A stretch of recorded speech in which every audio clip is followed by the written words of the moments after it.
I think. Audio is good. Tell me too, guys. I think it shouldn't be too loud, or if the music's too loud, let me know. Okay, all good. Good. Going to Japan December 6th to 18th. All right, on Marshall. Yeah, that would be awesome. Let's grab a beer.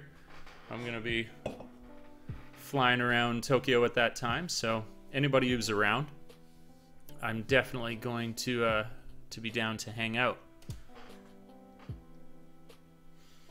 I'll do this a couple times in the stream.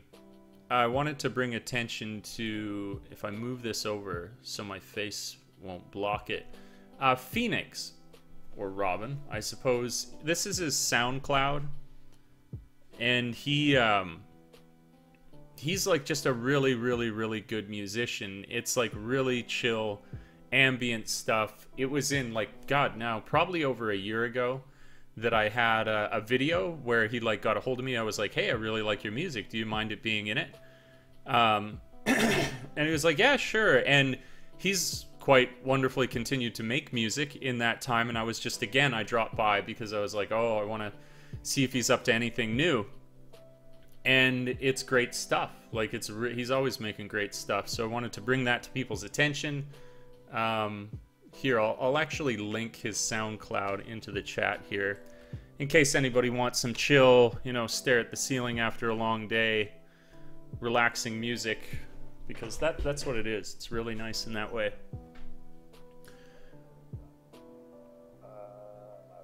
Right on, Marshall. Sounds good. Applying to Jet this month. Yep, with good luck, Mike.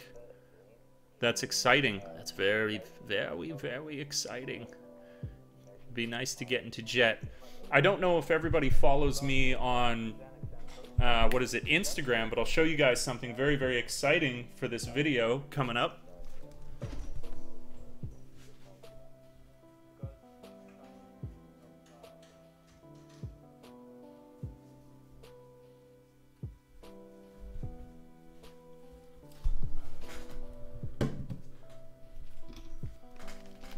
Through donations, once again, we have a new upgrade for the channel, which is, I don't know, you can't get something more fundamental than obviously the video.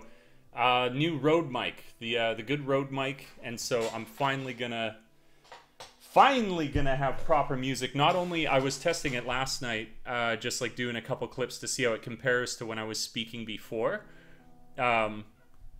Where, you know, I get a lot of room echo in my house where it is now, but because this is a shotgun directional mic, it cancels out so much of the surrounding sound and focuses on you, and that's huge. So people like yourself there, Marshall, big thanks to you, because it's the donations that allow me to do that, because going out and making the videos in themselves cost quite a bit, and then trying to get the upgrades on the channel additionally to that is a challenge without the support of wonderful people like yourself. Cardboard Box applying to, oh, right on Cardboard Box. Good luck to you. We got a bunch of people applying here. Yeah, thanks, Mr. Boot. Yeah, the since moving to the Sony a6500, that thing is absolutely legendary, and that's just like set it on audio and record. But I have a long way to go. I've been learning about like video profiles and color correction in S-Log, so there'll be lots more to come. Much more to come in the near future.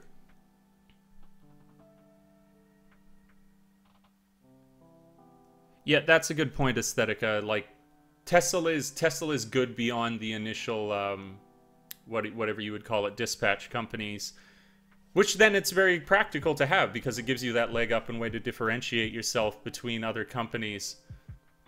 But for something like a dispatch company, it's just like meh, just like whatever. Got some cool Blade Runner shots the last time that I was in to make the Alice on Wednesday video. Couple of these. I need to learn to use Lightroom. You know, Mr. Boot, it's interesting that you say that, because there's a couple of really awesome subscribers. One of them is an audio engineer, And the other one is an artist. Audio engineer is the guy. The girl is the artist.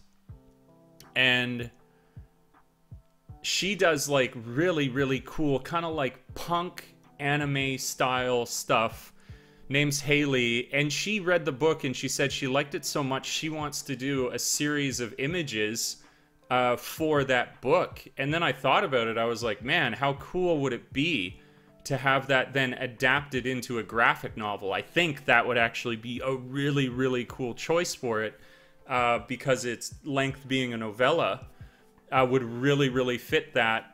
And so much of the writing that I was doing in the story is like heavy atmospheric writing that there'd be lots of room for an artist to really take it in some interesting directions. So she's a busy girl. She's like working 24/7 on her art, but I don't know, maybe that could be a, you know, the pretext to actually getting adapted. I'd pay her for that. I'd be like, I'd love to see what she would turn the full thing into. Thanks, Aaron. I really appreciate that. Really, really appreciate that. Hopefully you guys will enjoy. I'm really trying to up my game. My homework today is to watch a bunch of videos that I like really, really, really respect. And to take some notes about like proper narrative and storytelling, as well as about like B-roll and establishing shots and stuff, because I really want this next video, this one where we go in and we do Oktoberfest. That's what I'm going to in Yokohama. I really want this to be, I want every video to be a breakout video, but there's like, I think of course you have these greater chances when you do something as cool as going to some sort of like festival event like this. And so it's really, really, really exciting. And especially now because like it's all kind of come together, like my knowledge of developed narrative is better. I finally have the like, I don't have this shite sound anymore, which is obviously a huge deal when you're out there. And I noticed that this mic on the Sony a6500, the built-in mic is actually worse than the point-and-shoot Canon G7X Mark II that I used to use. And I think it's just because on the Canon, they expect you. This is the only mic you have, so they had to do it a little bit better. Whereas with the Sony, they assume that you're probably going to get a better mic, and so they were like, fuck it, we'll just make a really, really shitty mic on this thing. And so it was even worse. Like, I was happy with the video, but it was maddening when I was editing that, like, what was it, the mall tour? Because the ambient sound soaking into the video while I was trying to speak was just... you know, make you throw up in your mouth. It was horrible.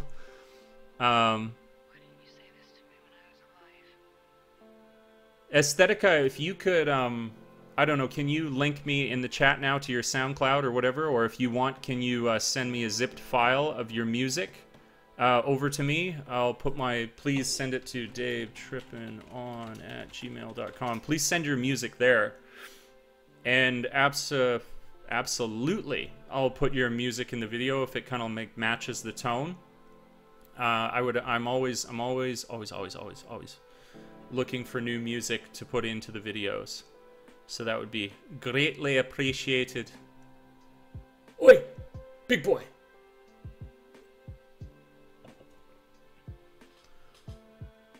Am I going to see Muse in Yokohama? I didn't even know Muse was coming to Yokohama. That would be a band to see before you die, or before we reach rejuvenation.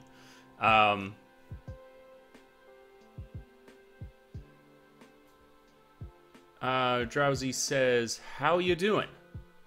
I'm doing really well, Drowsy. It's a 3-day weekend. I got plans for this highly aspirational video.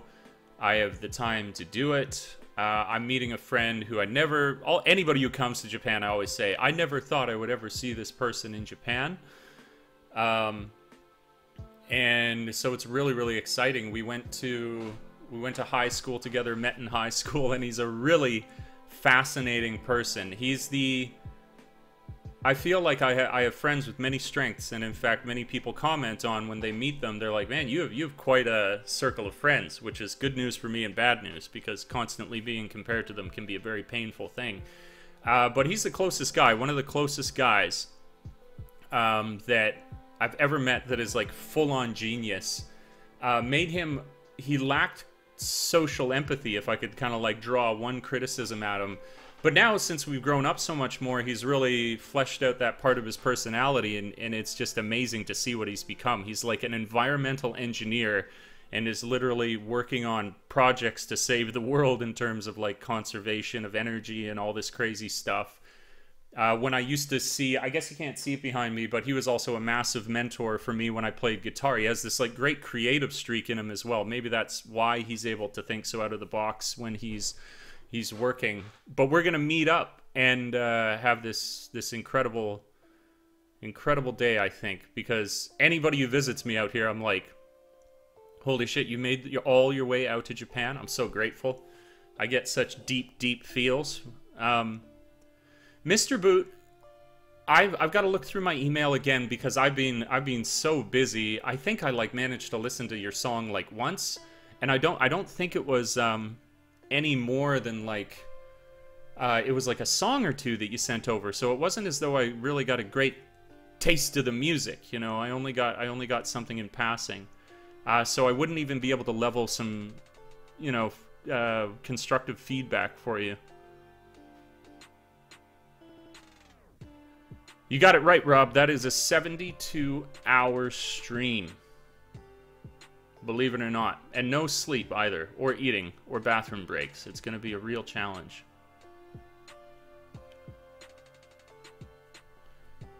But yeah. Sent me the album, eh? Well then, I'll have a look again, Mr. Boot. Yeah, it just shows like I'm kind of scatterbrained. I never like, it's no excuse. It's like I'll just do it, but things do slip through the cracks. Right on, Drowsy Potato. Get that editing done. 4-day weekend. Wow. Onaka Pickle. This background picture, this was taken near Ueno Station. The station for this is called Okachimachi Station. And it was just legendary for like night photography. Like, actually, this is a better picture. I love that chick on the left. And she's like, you know, she's on her little scooter. Like I kept writing in the captions on my Instagram, I was like, this is the real life Blade Runner.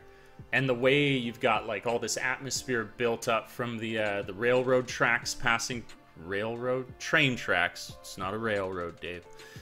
Train tracks passing through is pretty cool. Come on, let's all just everybody the way they're posed in this picture. Sometimes I hate having people in a picture because they're all awkward, they don't look good. But then you capture these moments where it's just perfect and everybody looks like they're fitted.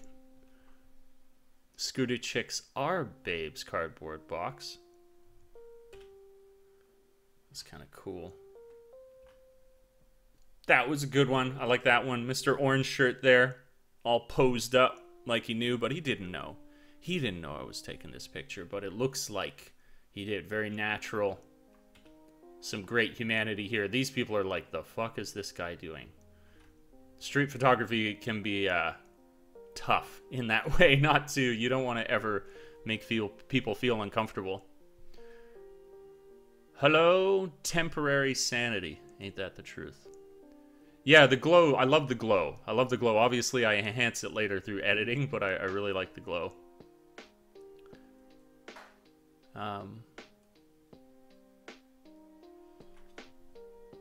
I do not believe... You may appreciate some aspects of the world in the new Blade Runner, but I think that they're entirely... Nobody say any shit about the new Blade Runner in here, because I haven't watched a single goddamn clip. I was so excited to see this movie.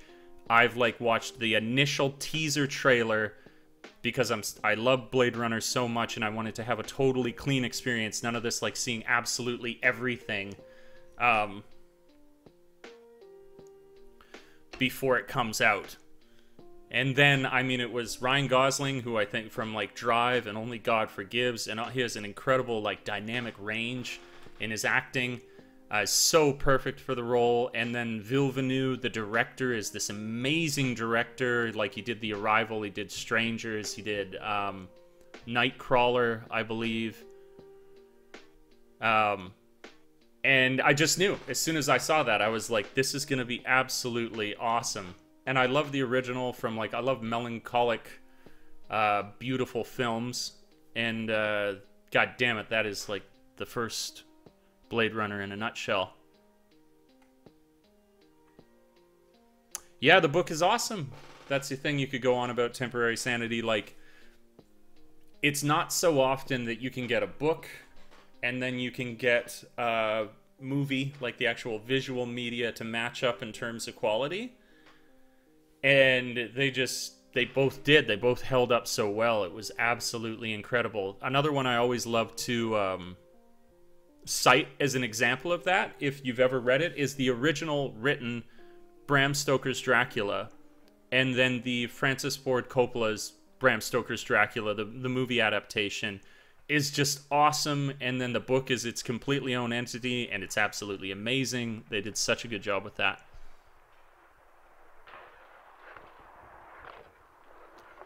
Only been thinking about Thor Ragnarok. I'm freaking out. That looks like an intense color orgy.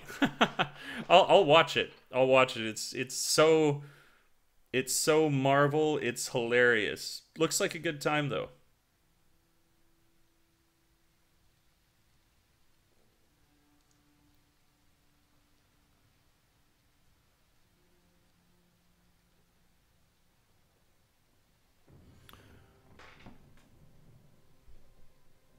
Holy shit. Hi. That was a good time to look down and then look up. Thanks so much, Cardboard Box. I really appreciate that. Slow 80s hand clap for the donation from Cardboard Box. I'm gonna put in a bunch of exclamation marks, the surest sign of an unstable mind, to say thank you for that. I really, really appreciate it. Everything is so amazing when I receive donations like that, because it's like nobody absolutely has to, and it makes it that much more significant when people do. So thank you very much, sir. If you send me an email, Cardboard Box, for that amount of donation, I'll send you a copy of my book if you haven't read it already, as an additional thank you for that. Who else has made it into the stream now? Mr. Shovel. Hello, everybody. Hello, Mr. Shovel. Yongsung Lee. Have you had any NHK fee collector visited you to collect the broadcast fees? Oh, I feel like I was such a noob. I avoided them for like 3 years, and then finally when I moved into this new place, and one day a guy came up and I answered the door. I was like, oh, what? And I just gave him my credit card. And now I'm signed up for it, and it's absolute bullshit. You do not have to pay them. There is no legal obligation. You can just tell them where to, stick it. But now I'm signed up as long as I use that credit card. So for anybody in the stream who doesn't know, there's a $40 a month. Like, I think they do it in the UK as well. There's like a mandatory, you have to pay for their national video or TV service.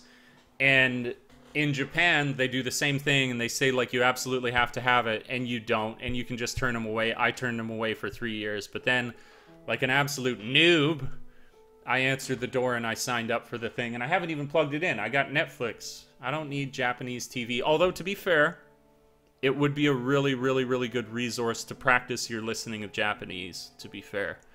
But yeah, I'm a god-cursed fool for that one, Young.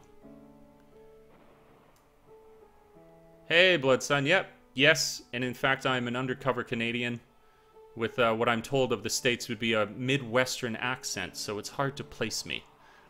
Unless you watch that mall tour in which I call the Yogurino, I call it Yoginer, and I sound like the most brutal Canadian you've ever heard. Yeah, we gotta do some street photography of Drowsy Potato. Speaking not my strongest ability here in the stream today.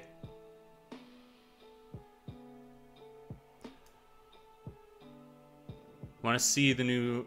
Hey, Platty. Hello. Welcome to the stream.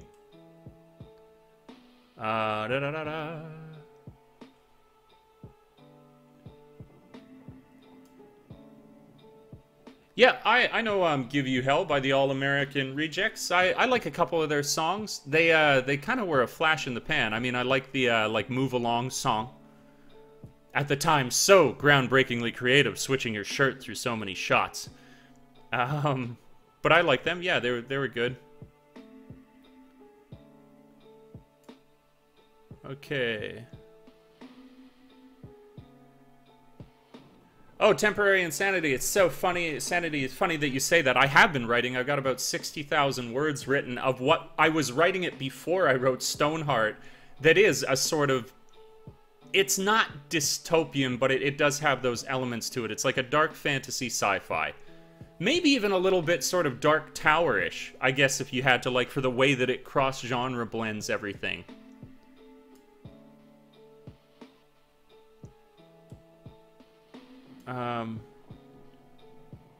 Mr. Boot says, on a level of 10, how does North Korea crap affect you, Dave? Are you the Japanese stress? It's a good question. I thought, like, Abroad from Japan talked about it and kind of shed some light on it in a good way, where he was talking about how, in regards to that issue in Japan, what's hot and juicy in the news is that they fired a missile test.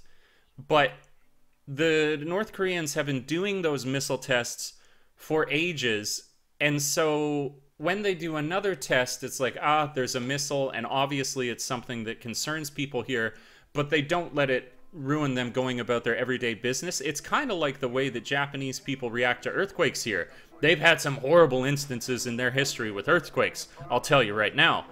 But when one happens, like last night, I had a big fucker, and it was one of those, like, oh, hold me tightly, scary one.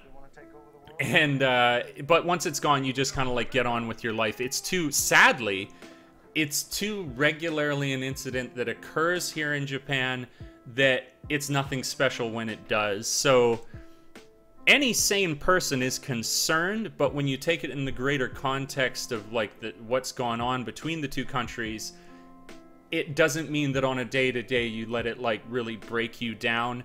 In addition to that, for all his like failures and goofiness and stupid choices, I do not honestly, like, North Korea knows that as much as they talk big and say that they'll dispel the rest of the world with, like, fiery anger and loads of semen, they're not going to be able to do that in the face of, well, one, they're not, I mean, they're backed by Russia and China, kind of like figuratively speaking, but China and Russia doesn't want them stirring up the pot, so I don't believe that they'll ever actually fully act on what they're doing.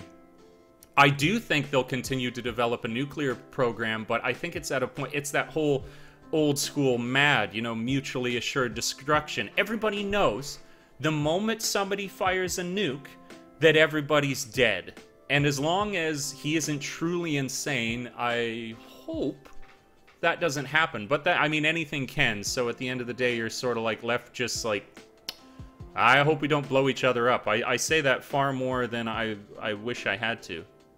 Did that make sense? I say that far more than I should. Or than should be the case. Anyways. Can you watch US Netflix? Do you have any change?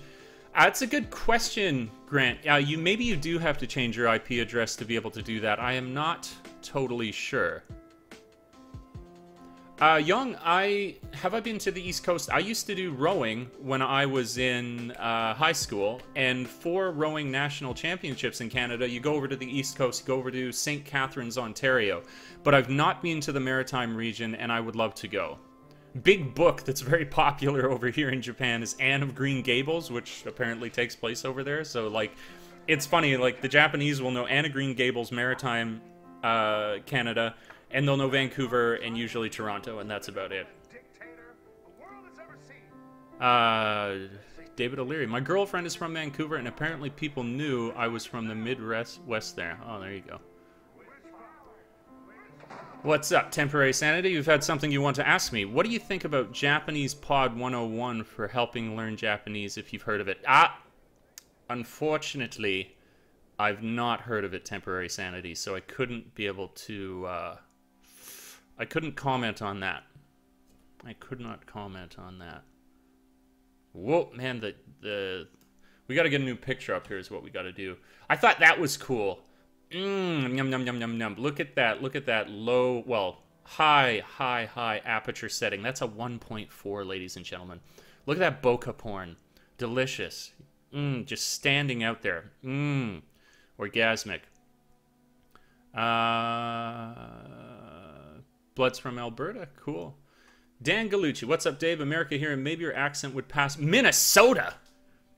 The cheesemongers. How dare you, Dan? No, that's okay. Hey, one of my favorite characters from Frasier, Roz. I think she was from Minnesota. Minnesota! Oh, the shame. The shame. The Catholic shame. In the near future, Dan, I don't think I would relocate to another country just simply because there's so much here to do in Japan. So much to do and so many ways to grow. Hello from Korea. I love you, Dave. Thank you, Jordan. I love you too. Hello from Canada. This is incredible. Like, you would be surprised for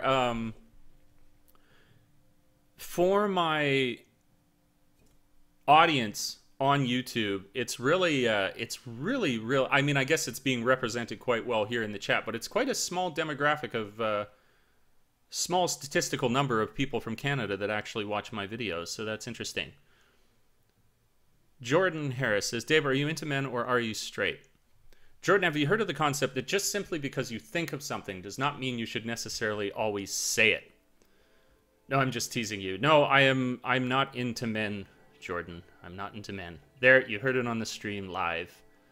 I like women. If you watch kind of the history of my videos, you may see the occasional very good friend woman show up in the videos. Jake, it's Yamcha Salmon. I don't know if you remember me, but I changed my YouTube name and added a real profile picture. Yeah, okay, right on, Jake. I'm sure if you, like, said a thing or two, I'd be like, ah, yes. Ah, yes. Yeah, I don't think you need to be... I don't think you'd have to be... It's not a great stretch of imagination to say that Mr. President Trump is a little bit provocative with some of the statements that he makes. That doesn't put you on either side of the political spectrum. That's just a reasonable adult can see that about the way he behaves. But also in the same hand, it's not... Kim Jong-un and his, like, regime are constantly saying they're gonna blow up the U.S. So, like, what's the U.S. supposed to sit there and be like, well... Don't say that, you know, there's going to be brutal rhetoric going back and forth between the two of them. It's understandable. I just hope that the last thing I'm doing if nukes hit Canada is having sex. That's a good goal, Boot. That's a good goal. Dave, what do you think of the future of ALTs considering the potential for VR or augmented reality in education? Do you think the Japanese will be quick to adapt to the technology? My thoughts, we have around 8 to 10 years. Vargas, that's a really interesting question. Because you've actually just put it outside of my, like, frame of reference. I would say for the next 5, I would say without any certainty, the Japanese, they're kind of, so many aspects of humanity, every culture is paradoxical. The Japanese are, like, some of the quickest to embrace technologies, but there's sort of a underlying social characteristic to the way that they behave, which I think would see people in a classroom way longer than any other country. And so I do not see in the next 5 years anything like that, but then things are so exponentially changing that when you get outside of that 5-year range, it moves beyond, like, my speculative ability to see what's going on, because things are... That's one of the most underrated, underappreciated aspects of the time that we live in now, is the exponential change that's occurring. So I think they'll hold... To say it simply, I think that the Japanese will hold on much longer to an old paradigm of education, but they will change, and they have this penchant for doing so with, like, the latest tech. I mean, I just did that video talking about how I think that they would benefit so greatly from automation here because of the disparity between their age demographics. But that's a great, fascinating question to see how things go along in the next 10 years if we don't blow each other up. Yeah. F1.4, F1.2 is F1.2. You're ridiculous. Just insane. Lots of people go to PEI, see Anna Green. There you go. Yeah.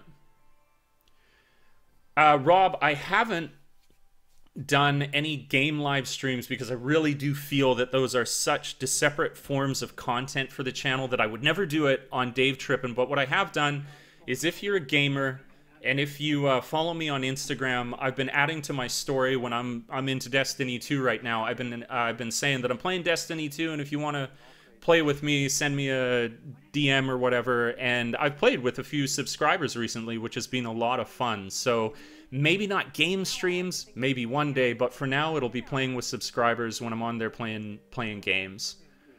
Caleb, love the videos. Thanks very much, Caleb. Really appreciate it. You inspired me. Right on. Back into school. Teach Japan. 24 years old. That's awesome, Caleb. You're such a young man. Such a young man. So that's awesome. Hey, good news. Good news. I've gotten Wisconsin. I'm from southwestern Ontario. Yeah, Wisconsin or Minnesota. Oh no. Got tired of Duolingo and picked up the Genki book plus Anki. Yeah, Anki, memorized. Those ones I know, and those ones are awesome. Good choices. Let's see. Mr. B, do you think our Canadian Jim Carrey went nuts, or did he really find the meaning of life? I don't think he went nuts whatsoever. If you listen to these interviews where he's speaking, it's just a guy who's read a lot and thought a lot, and the problem is that he's sharing those thoughts in a forum of people who are like, you know, what do you think of their Kardashians? And then he said, well, you know, if you consider that the ego is kind of a fabricated part of our existence, and it's something that we make because it allows us to get through our day-to-day. And he has these, like, really, they're fascinating thoughts that are, like, shared throughout time by great philosophers and thinking, but the form that he discusses them in is, of course, going to get him into lots of trouble. So, no, it's like, yeah, I'm certain there's aspects of his, like, everybody's struggling, everybody is in pain at some point in their life, or at some time during, you know, as time continues in the continuum of time. But do I think he's crazy? No, like, it's like I just listened to the interviews and I was like, yep, that's a fascinating conversation. If somebody's into into philosophy, and all of that stuff has, like, great foundation in so many forms of, like, call it moral philosophies. But don't discuss it on Entertainment Tonight. Don't discuss it at, like, Us Weekly, because what did you think? Do you think your interviewer who's talking to you is going to have ever thought about Jungian philosophy or read a Taoist text? Like, that's silly. And I think that might speak to the fact that he's, like, a little fragile from whatever experiences he's gone through. But the actual content of what he says, no, there's nothing wrong with it. It's just don't. How do you think people are going to react in those settings? In rural areas of Japan, is it still easy to work to a lot of places? I live in some and hate it. I have to drive literally everywhere. Generally speaking, Grant, when you live anywhere in Japan, there's an insanely good chance that you're going to be connected to some form of mass transit, and so it's much easier to get around. Although I will say, if you're going to work in the countryside, aside from getting linked to whatever city you need to go to, you're probably going to have a car. But luckily, the domestic car market here is, like, super saturated. You don't want to sell a car in Japan, but buying a car in Japan is super cheap. And you could get, like, a little K car for a very reasonable amount of money that's going to last you forever, costs nothing to maintain, goes insanely far in the gas that you get for it. It's really good.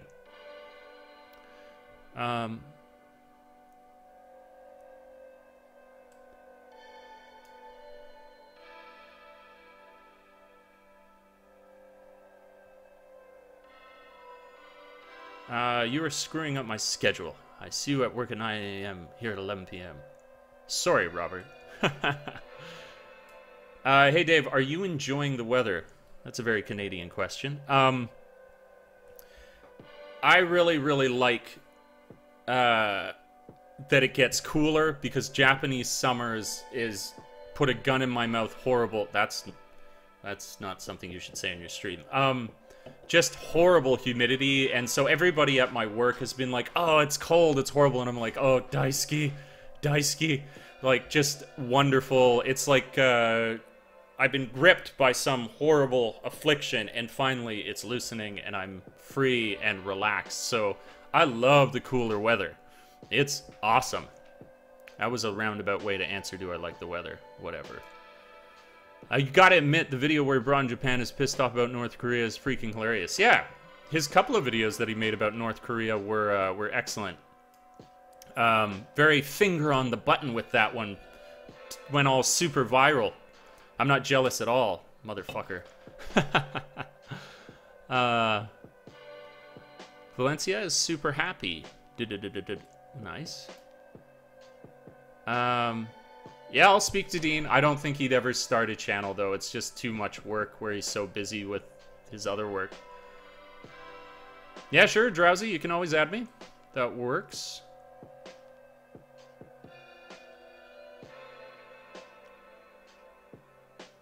Serious question. Any news about Scott? Oh, unrested. He just vanished since the events. Even the mods have no news. We're worried. I think he's, if I to hazard a guess, he's just disillusioned with YouTube. He's had a bad run of it. He's kind of like lost his creative spark, and so needs to take some time away from it. I don't know if I don't know what the hell that means for any sort of like long-term anything. So maybe he's back, maybe he's not. It's hard to say. You definitely get. I mean, even in the 4 years, it blows my mind to say 4 years that I've been doing YouTube, but onwards and upwards, always improving, always growing. People come and go. Tons of people come and go. And you never know when it could be somebody who seems like they're doing really well. Or with the case like somebody like Scott, it almost seems like, oh yeah, well, he was definitely going to go. Because you could just see like the sort of optimism in his videos was just like this. Just like dive bombing. You're like, oh, this guy, you know, I've seen a few sad pandas in my day. And I could spot that sad panda like a couple of miles away. He was not doing too good. But I don't think it means, I mean, most of everything seemed like a sort of not too bad, but financial woes. And so as long as he's getting that back in order, he'll bounce back. As I say, there is nothing more firm to press off of than rock bottom. Hello from Tokyo. Love the show. Oh, really? Somebody from Tokyo. Right on, Jeremiah. Hello from Ibaraki. What do you say the dating options are like 42-year-old? Pretty good-looking American in Japan. Do the Japanese still date that age, or even those mostly married? Or are they mostly married? Oh, the landscape has changed so much now that I don't think you'd have any problem whatsoever as a 42-year-old, provided you live in a city center. When you live out in the countryside, it's a vagina desert.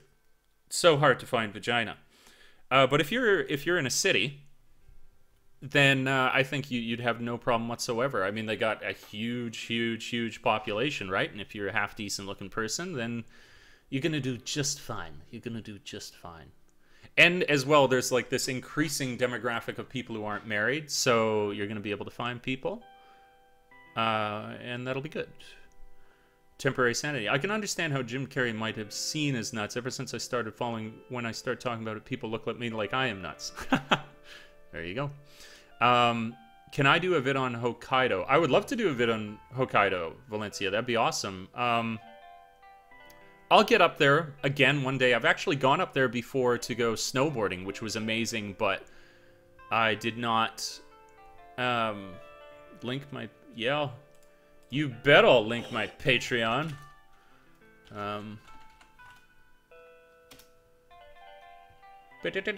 This song's cool. I like this. Yeah, guys, if you'd like to go that extra mile and support the channel through donation and get some awesome, sweet-ass, sweet rewards, that's not what I want, then please do drop by my Patreon under no obligation, but if you do, you rock, and it allows me to grow the channel even quicker, like, you know, when I'm grabbing these Rode mics and everything else to increase the quality on there. Okay, what's up next? Yeah, talking to people about the importance of being present to the moment flow. I try to not to talk about it anymore unless I know. Yeah, it's sort of like there's certain conversations that have a time and a place that's appropriate for them, and a group of people that it probably makes more sense discussing them with than the Us Weekly reporter who's probably only fed her mind with, like, absolute garbage. Not to make any assumptions, although I did. Lewis. Hey Dave, I'm reading a little bit about the concepts of Giri, Gimu, and other circles of behavior in Japan. Do you have any experience with this sort of thing, or is it not that relevant? I think it's absolutely relevant, Lewis, because some people, like, if you look at excuse me, if you look at cultures like Canada, for example, it's sort of amorphous.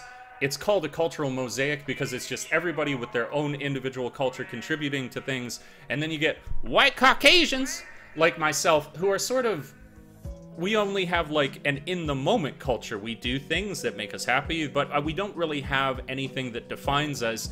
And so we don't adhere to cultural norms, aside from, like, golden rules, like treat people how you want to be treated, or look after your friends. But it's not associated with some greater history that we're always drawing on. Whereas in Japan, as one people with this thousands-year-old culture, cultural concepts play a greater role in people's lives because they actually have a culture to relate to. So yeah, things like Giri, which I believe is duty, it plays way more of a role here than I would say, at least for my own culture back in Canada. So no, they're not just words in Japan. These things actually matter because people have a far greater connection to them. Whereas if you're white Caucasian living in Canada, then you don't as much have something like that. You're just sort of making it up as you go, which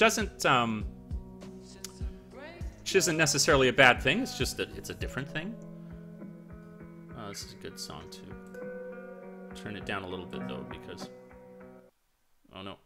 no, because it's got the lyrics.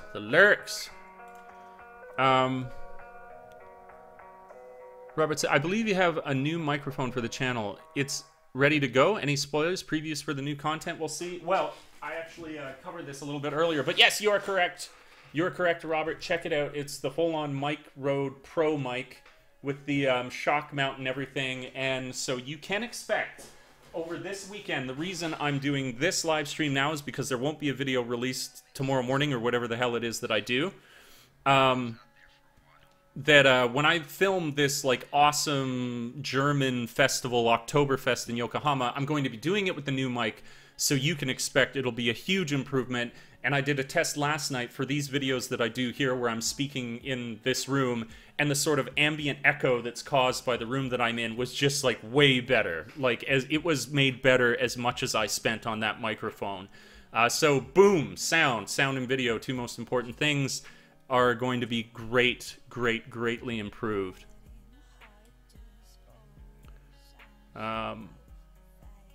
Curious about how easy it is to get weed in Japan. No comment. I believe drug laws are pretty strict. Oh yeah. Oh, they're pretty strict. You can get, like, put away for, like, 7 years for being caught with, like, even the smallest amount of weed. Yes, technically illegal in Canada. It's not very illegal in Canada. Visit Vancouver and you'll know what I'm talking about. Random question. Absolutely, I am a cat person, Young. I absolutely love cats. Good cats. Cats are more polarized. You know, with dogs, you kind of just get good.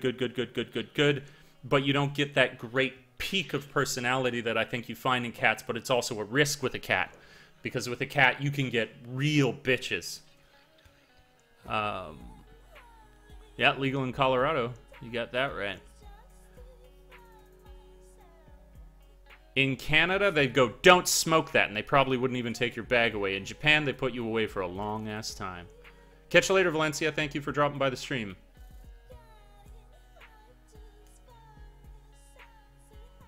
I think of the drugs, like, blow is done in Japan. And, I mean, when I heard them talking about it, it was like, it's because the Japanese are so hardworking. The only drug they do increases their productivity.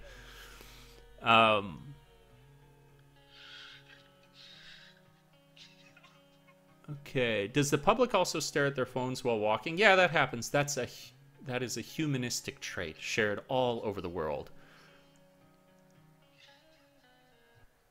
Cardboard box. Dave, I'm guessing you use software for video stability. So one of the great bonuses that I finally, some awesome subscriber, I thought you just turned it on and it automatically worked.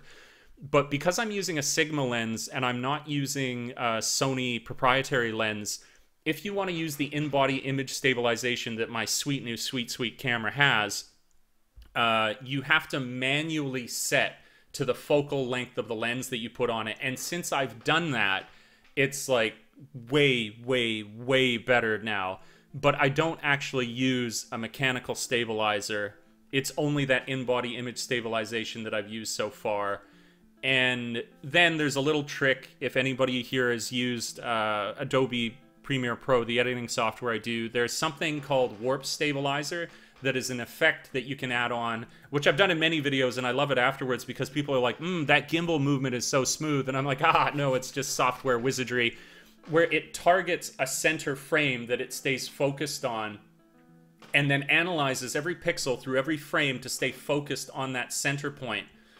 And then zooms in slightly so it doesn't show you how it's like adjusting to match into that point. So at the end of the day, you lose a slight bit of you lose a slight bit of resolution, but you do get this perfect stabilization, and it only zooms in so far as you weren't already stable. So yeah, it's really good. Yeah, the cropping, but it doesn't crop as much cardboard if you have done a good basic stabilized shot beforehand, maybe even not noticeable. Or if you're using all these little tricks that you can do to fake stabilization, this is a clever trick, is that if you record in 4K, so you have that greater resolution, you can then zoom on any point in your image and then animate camera movements, fake camera movements, but you haven't lost resolution because it's in 4K. There's Christian Matt Grab. I learned that from his tutorials. So somebody's like, man, were you on a crane in this? And you're like, no, I wasn't on a crane. I just did a zoom on a 4K and then did a fake camera pan, but because it's 4K, you don't lose resolution, and because it's done in post-production or whatever, it looks perfectly stable. There's all sorts of cool little tricks to get around it. And I have thought of using a mechanical stabilizer. I would love to have a gimbal. It would be cool.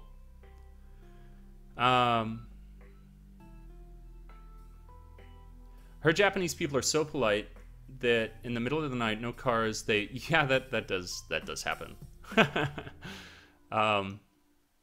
Why is your name Trippin, bro? The angels do wonder. I leave that to your imagination, Flames.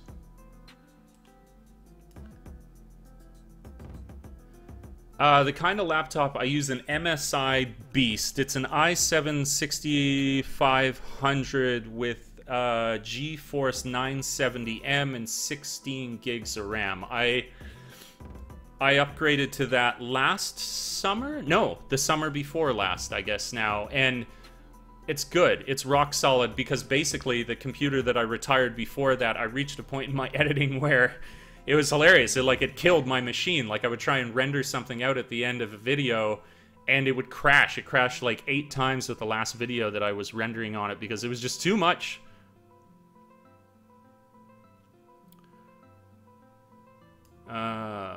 Let's see. Dave, in some countries, if you're a foreigner and get into a fight, the police will tend to protect or relieve the foreigner? I think it's human nature to side with what is familiar to you. And although I don't think it would be in every case, because you would have Japanese people who would be like, no, we can't simply just think that because this guy's a foreigner that he's in the wrong, that you shouldn't be surprised if they would err on the side of what's familiar, and that's the person who is Japanese, even if they aren't necessarily in the right. So I think that to find bias towards the ethnic group that you are in, yeah, you would see that in Japan. That's... yeah, Marshall, if you want to post on the community page and Patreon, that's totally cool. If you remember there, do it up, man.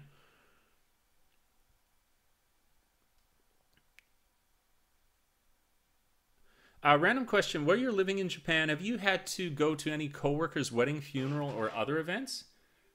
I have never been to a wedding in Japan before. Anything... yeah, no, I've never actually done that before. It'd be cool. It'd be cool to go to a wedding here. I went, well, I mean, you guys, I'm sure, saw the video. I went to a wedding this last summer back in Canada.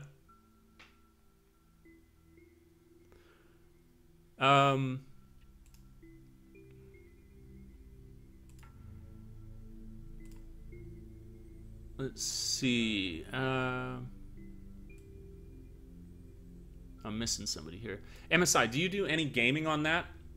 I got Deus Ex Mankind Divided because I loved the Deus Ex reboot. I mean, anybody who's in a live stream is probably like getting sick of hearing me talk here about how much I love the Deus Ex series. Aside from Invisible War, that was a horrible abomination. But I haven't played it because, again, I've been too busy, and then Destiny 2 came out, and I was like, I can't, where do I put my attention? Rob Strange, $10 donation. Thank you so much, Rob. I really, really appreciate that. I love it. Like, you can tell it's going directly into what I'm working on, because I'm going into Yokohama, and I'm going to make this video this weekend. And so when you do a donation like that, it means that I'll be up and ready to do the next one because I got that extra support from you guys. So thank you so much, Rob. If you send me an email like Cardboard Box did, for that donation level, I'll send you a copy of my book as just one more thank you for having done that for me. You know, I love making the videos, and I love it when people appreciate them like you do. Thank you so much. Slow 80s hand clap. Holy shit, it's raining! Let's see. Dave, do you save or back up your raw videos? I was thinking buying... yeah, absolutely, Cardboard Box. Just because, especially as your video quality increases, you'll have a more and more useful storage of B-roll. And so having backups on backups is really, really good, because you never know when you might just want to do like a Tokyo discussional video where all the footage that you have from your Tokyo vlogs or videos that you've done there would be useful to you. So yeah, backups, yeah, big time backups are really, really important. I would definitely recommend it.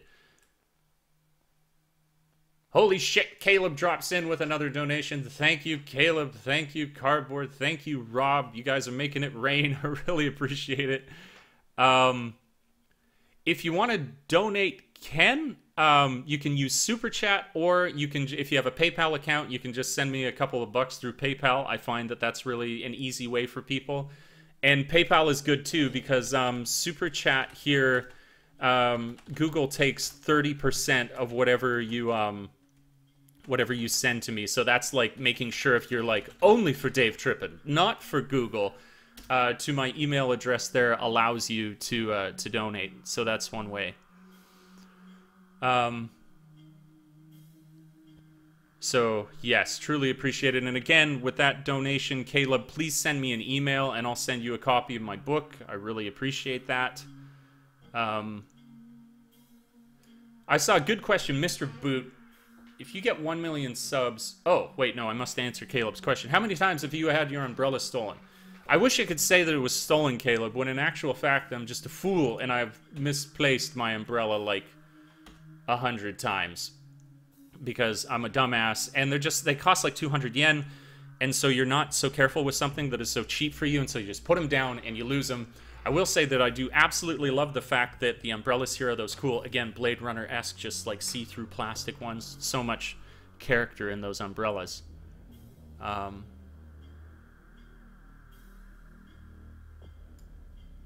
you very much, Ken, for the support. Another random question. Usually takes a long time for foreign movies to be released in theaters. Did you have any movies that you wanted to watch but had to wait a long-ass time? That's basically every single movie here, Young. It kills me. Like, I'm a huge movie buff. Absolutely love going to the theaters. Love getting psyched up for a movie. And all the time I'm just waiting. And it's brutal.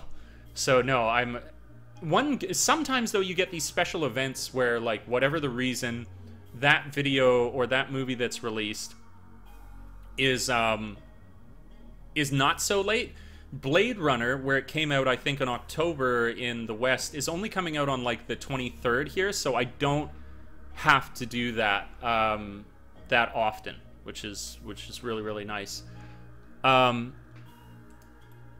Okay, Grant. Yeah, again, if you want to do a donation, but you can't do it through Super Chat or whatever, I'll link it again.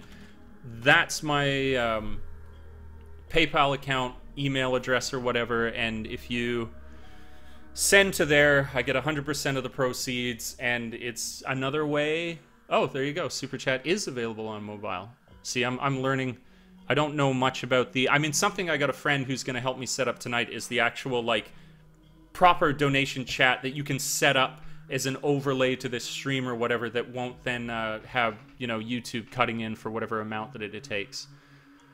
Are there any good Japanese albums you could recommend? All I know is Nuyabes, and then there's a Sea of Garbage electric pop. I wish I did, Lewis. Something I haven't explored as much as I absolutely could is Japanese music. I've sung a few times at the school's chorus festivals, which is really funny. I was really stoked. I took it very, very, very seriously, where one year they were like, we want you to sing with the teacher's chorus team. And I was just like, holy shit, that's intimidating. So how am I going to do this? I can read hiragana and most music, and kanji more so now, but I can at the time I could read hiragana. So most music is actually written or all music I think is written in hiragana. So they gave me that, and I was like, I was disappearing. I was hiding for like all this time at the school. And I was practicing until the point, like, I remember, like, the Kyoto sensei looking at me during when we were singing, and he was, like, just giving me a nod, where I was like, that's right, I am not the shitty foreigner who can't sing Japanese. And even one of the guys afterwards, he was like, you sang that better than I did. And I was like, you're damn right, because practice makes perfect, motherfucker. Okay. I watched the Shibuya Street Crossing live stream when it was raining, and all I saw was cleaner umbrellas everywhere. Yeah, so cool, right? Temporary insanity, really, really cool. And if you, if you go there at night, because of all the neon reflections, the way that they cast through the umbrellas looks really, really, really cool. It's like the ultimate photo opportunity if you want to get some cool nighttime street photography done. Vargas says, Dave, has lived up to your expectations. Would you say you found what you went there to find? Yes, it absolutely has, and then some. I say to people, although sometimes they're like, oh, just give me the short answer, not the long answer, that one of the ways that I would say Japan has been so good is to impress me in ways that you don't expect, because I think surprises are the things that we enjoy the most, because we didn't think it could be that good, you know, whether it's a good relationship or a really, really nice double beef patty burger, that if you've never had it and you didn't know that it was going to be so awesome, then you enjoy it that much more. And Japan really has been that for me. It's like the triple patty beef burger of life experiences over here. And as a way for me to improve myself, it has so many unique ways that I can challenge myself. So you betcha. I love it here. I love all the challenges that I have, and all the more to come. Mr. Boot, if you get 1 million subs, what would be the first thing you would do? How can we help you to get there? This channel needs 1 million subs. The first thing I would do, Mr. Boot, maybe it's unrelated to the 1 million sub number, but it would just be more direct everything I can do to increase the quality of my channel, and there are a few things yet that I would still do. I would get a gimbal, there would be a couple more lenses, I would probably upgrade the quality of my computer again, and beyond that, it would just be that if I had 1 million subs, I would finally be able to do this full time. And anybody who can do this full time, much as I grind and I work and no excuses, if you have more time to work on your videos quality will increase. I try and still hold that same standard in spite of the fact that I work a full-time job and try and train for marathons and go to the gym and eat healthy and blah, blah, blah. But the biggest thing would just be the relief I would feel that I had more time, that I knew I would have more time to dedicate to making this better. In terms of how can you contribute to my channel growing, you guys already do. When you show up in live streams, when you watch my videos, when you like my videos, that's the stuff that does it. When you share my videos, and you may have noticed, like, it's not even something, I feel like people just know that innately, so they don't even need to be told. It's why at the end of my videos now, I'm no longer ever going to say, don't forget to subscribe, or, you know, don't forget to smash that like button and hit the bell, because I feel like if people see the quality of your channel and like you for what you're creating, of course they're going to do that stuff. It's just, it's common sense. You do it without thinking. And I learned the word for that in Japanese recently, that like acting instinctually. So you're already doing it, and it's really, really appreciated. Yeah, so whatever way that you interact with the channel is helping my channel to grow. Word of mouth has been huge, like, which I think forever and always will be a huge thing. That as long as people are saying, oh, that DaveTrippin guy, have you checked out his videos? They're entertaining. You know, that's huge. And it snowballs. There's periods of time of, like, massive, like, explosive growth. But you will get that incremental because of word of mouth and things like just basic engagement in the meantime.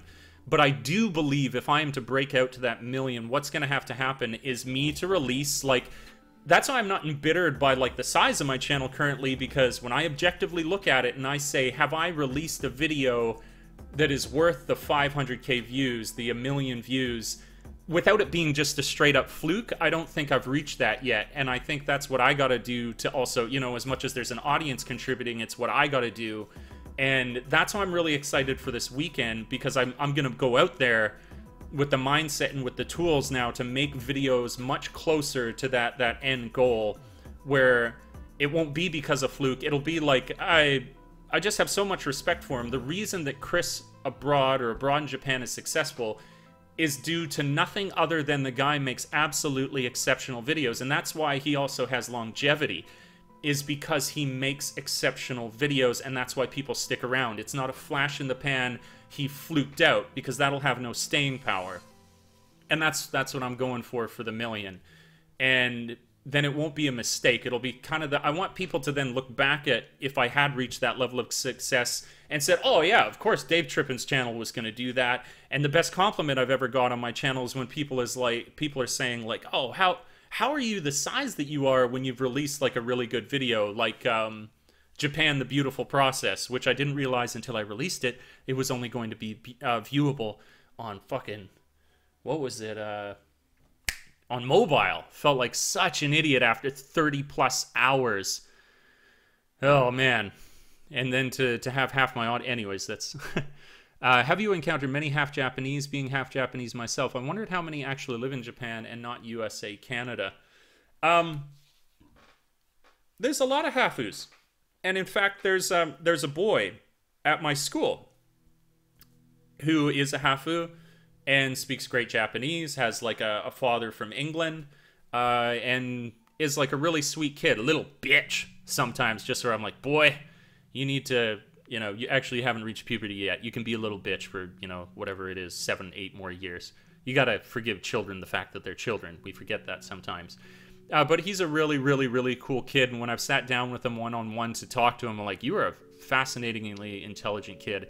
And you see him more and more. In fact, this actually goes on to an interesting story I could tell you that just suddenly dawned on me in terms of how Japan is evolving and progressing their social views, where I noticed in their recent textbook that there's this girl, Sakura, I think is her name, and she keeps talking to her father, and then I realized, I was like, oh shit, she's a Hafu.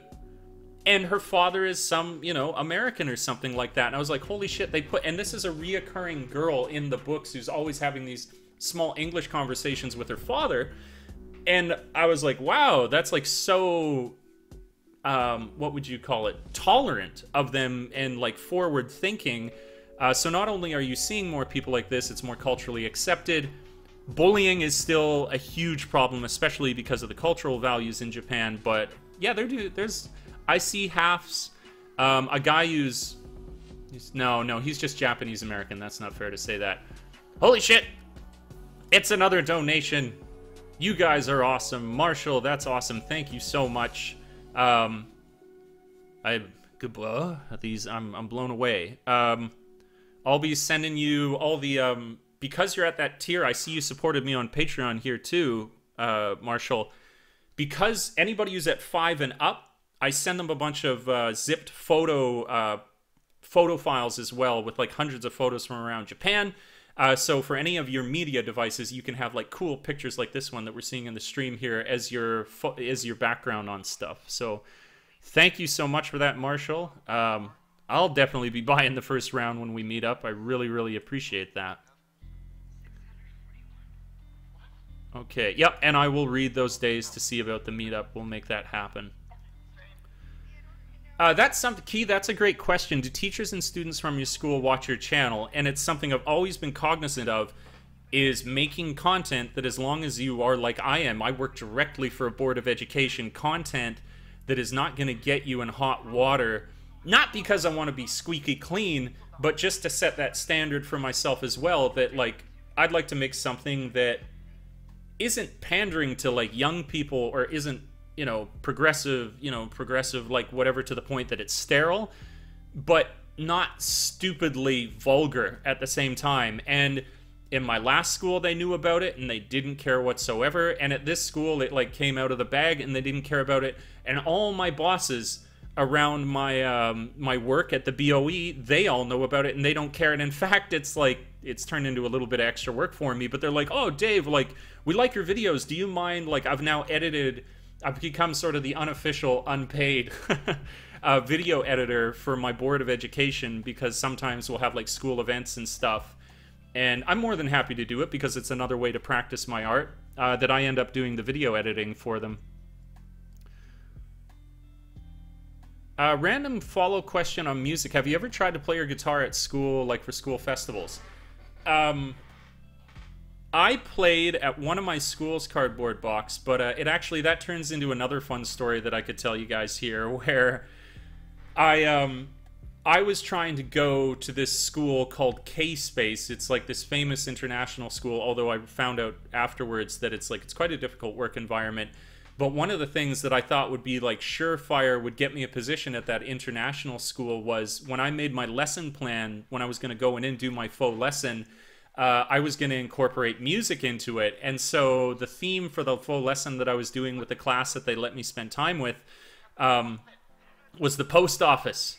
And I ended up writing the post office song. So I did it not for my work in that case, but to try and get myself a job. I absolutely used it. Wrote the post office song, and even a few of my friends, after I showed them, they were like, man, that song stuck in my head. They really dug it. People really dug it. Maybe they were just, it's lip service, but they really liked my grade 3 post office elementary school song that I wrote. So on one occasion, I busted out the musical quality that I have to try and land myself a job, but I didn't get the job there. For better or for worse, I didn't get the job there. So maybe they didn't like the song. They're like, ugh, he's so flat. I don't know. Another random question: what is your favorite Japanese food, and which restaurant is it? My favorite Japanese food is yakitori, meat on a stick. And then if I had to choose, if it's a restaurant, I want to go and drink way too many like malt beers for super cheap, would be Torikizoku. I love it, and there's like 9 of them around Shinjuku Station, which is insane. And it's just insanely cheap. You can put down like 7 beers a piece, like 9 servings of meat, and come out of there paying like $30 for the meal. And And so it's crazy, crazy good. I would say, though, you would never take a girl there as like a date, unless you were already together for some time and you're like, hey babe, you want to go get some cheap meat? And then you would go to Tarikizoku. But if you're taking a girl out on a date, this would be a big no-no, because you were like, what, are you calling me a cheap whore? And that would be misinformed. You wouldn't want to do that in the interest of you and your penis succeeding later. Everybody says it. I don't say it. Yes, you did. When you saw that picture. I didn't believe it. I was angry. Okay. Temporary sanity. Would someone that is 198 centimeters, sweet Christ, tall, have a hard time with clothing? Yes. Yes, you would. Yeah. I mean, you could go to places that have more international sizes. That could happen. But you are going to struggle, my friend. You are going to struggle. Oh, that's a good shot. Ambient. Caleb, did he ever talk about where or who he works for now? I only do it in passing. Like a sort of, I work directly for a board of education. I live in the Ibaraki prefecture, but I don't specifically ever say, for like reasons I think you could understand, where it's like, nobody needs to know that. I'll like talk to them about anything to do if they have, questions about jobs, this, that, and the other thing.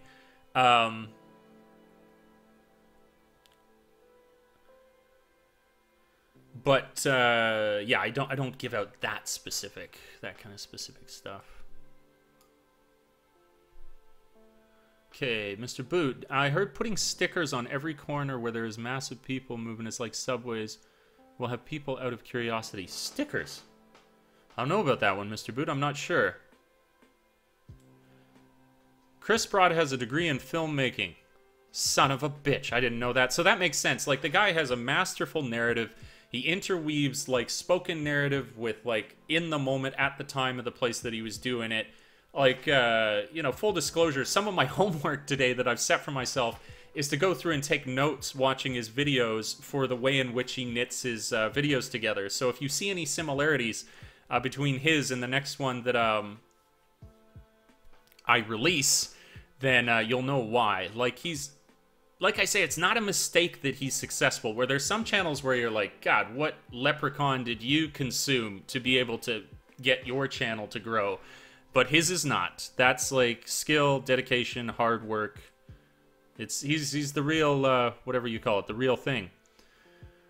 Do you plan on doing any collabs with other people? I continue to reach out to people, Zane, and I would love to do collabs with more people. So far, aside from solo travel blog, nothing has really fallen into place. And Aussie, we did a couple together. Little bitch. Yeah, I'm just being funny, Lewis. I'm just joking around. Oh, there you go. 2 kids. They're Hafu. There you go.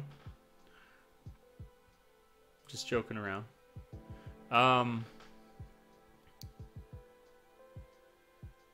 Yeah, only one in the neighborhood who is half. I mean, it's still, like...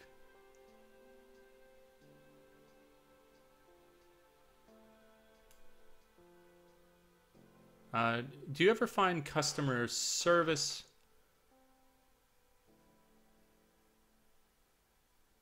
sorry, D says, do you ever find customer service annoying? Like, they can't just break the rules just a wee bit, like give you extra ketchup?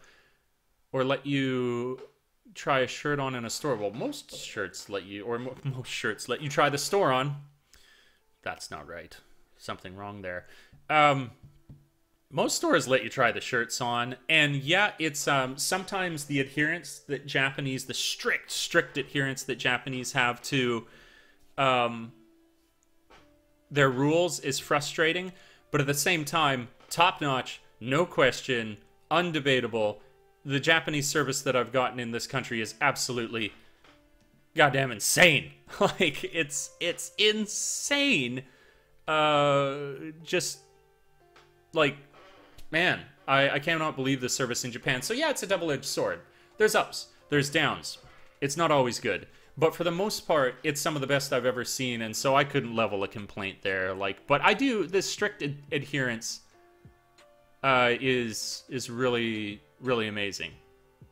How shitty that is. That came out awkwardly. Over 200 people watching the stream. What? No. One day, Dre. One day, Dre. That would be really cool. I would really appreciate that. Hope! Another donation through PayPal here. I just saw that show up on my phone. Thank you so much, Arpad, for doing that through 25 bucks. Yay, $25. Yeah, you guys have basically... you've paid for my business hotel, I think, at this point. Or we're very, very close to me being able to afford the business hotel that I was going to get for my visit in here. So that's amazing. Yay! Having my videos actually be supported by my audience. That's an amazing thing. Really appreciate Arpad. Also, Arpad, if you haven't already, say, yo, this is Arpad. Some code like that, send me an email and I'll send you a copy of my book as well as some zipped photo files for your backgrounds on whatever media devices that you use, and I'll hit you back with great appreciation for you appreciating me. So thank you very, very much for that. I really, really appreciate it. Okay. Whoop, whoop.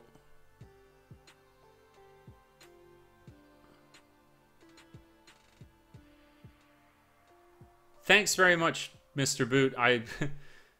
The donations really do help, and all the subs do help, and I'll ever and always have my head down. But you're insane if you don't think that you get like extra inspiration when somebody's like, "Yo, bud, here's a buck." I mean, if everybody, it's that classic thing. Like, if of my subscribers, everybody donated $1, I'd be doing this full time.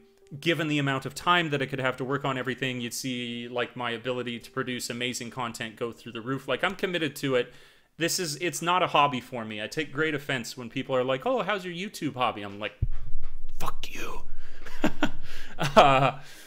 It's the real deal. So that's the thing, right? They're like, "Oh, do you take it seriously?" Yeah, I say, like, why 1 million? Why not 5 million? Why not 20 million? If you love something, why set a sort of limit on yourself to, like, if you're dreaming, why would you dream small? Like I like to say, the sky is no limit. We're going interstellar.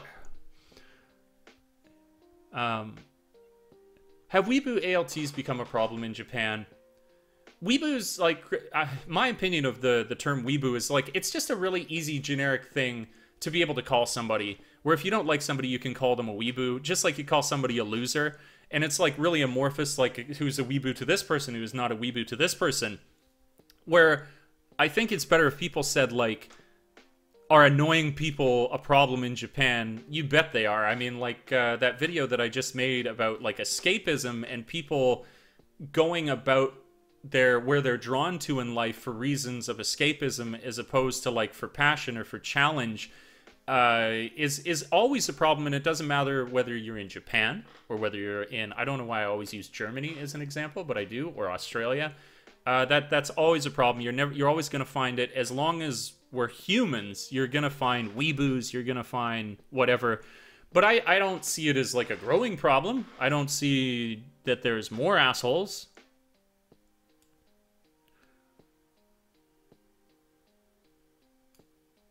Me, do one with me. I don't. What do you mean? What do you mean, D? I also have a film directing and writing. I'm moving there soon. More competition. Don't you dare come, Grant. You're not allowed. You're not allowed.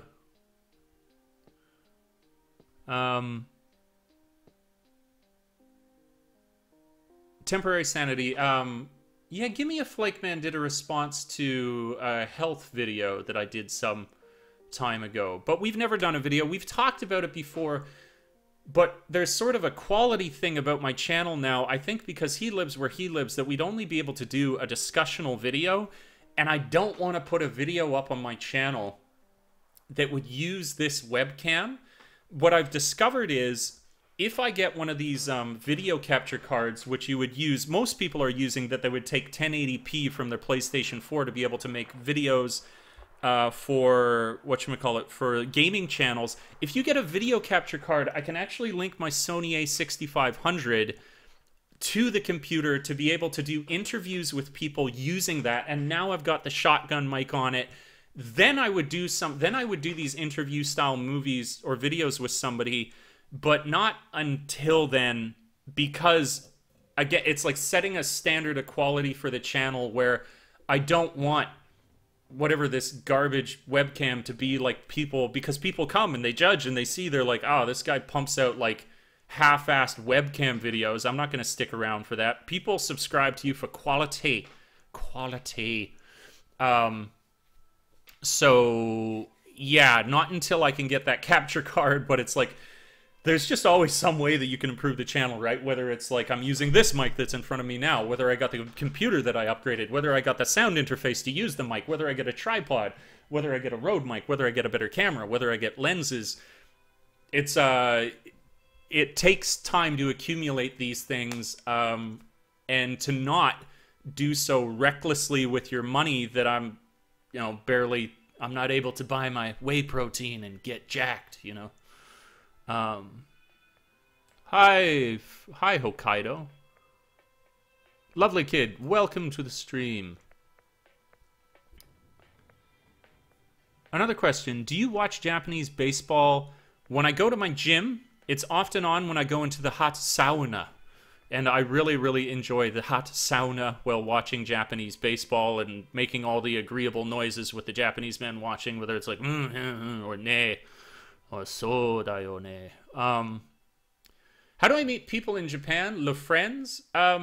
Just putting yourself out there, whether it's like you go to some international event, whether it's people at my schools. Like something that strengthened my Japanese recently is there's a teacher there that we do a language exchange where I said, you want to be better at English, I want to be better at Japanese. I really, really like her. She's the foreign language like coordinator at my school. I said, why don't we meet up on the weekends and why don't we do some language exchange? And so we become much better friends through the language exchange. We do, like I say, international events. An app that if you use it for language exchange, Hello Talk, you can use that and meet people who genuinely want to be friends. Sometimes it turns sexy. But a lot of people will just meet on there to be friends. I mean, if you want to, and you're not gay, you could just only talk to guys on Hello Talk, and you'd make some Japanese friends that way. It's harder in the countryside, I'll admit, because I'm not so connected with everyone here. But you can totally do it. What phone do I use, Terrence? Because I'm a fool, and I went running like last April with my Samsung Galaxy 6. It got destroyed by water, so before I even wanted to, I had to get the Samsung Galaxy 7. So that's what I'm using now, Samsung Galaxy 7. But this one I'm keeping for a long time. I see no reason to do this like one generational upgrade on phones whatsoever. So yeah. Oh yeah, yay for all donors. Way to go, everyone. Yeah, cheers to you from my barista's Tully Coffee.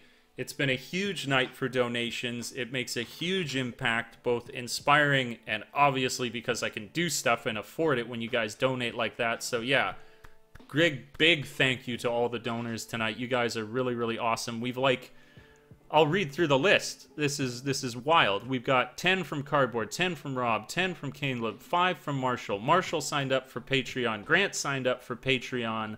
And then Arpad went and did a 25 donation on my PayPal. So hugely helpful. You guys are awesome. Okay, wow, we got some good questions coming through. Keep up the good work. I've seen your progression from the early days, and I don't watch as much, but when I do pop in, I'm always impressed. Thanks very much. Only the best 10-minute loops. I am, like I said, I don't passively create. I have a vision. And it is to constantly improve the channel. It ain't no hobby. Yeah, Mito is famous for natto. Yeah. No, you're absolutely right, Young. That's like, when you tell people, that's just how uncool where I live is. Where the biggest thing about here is the alien slime, alien jizz food that you can buy.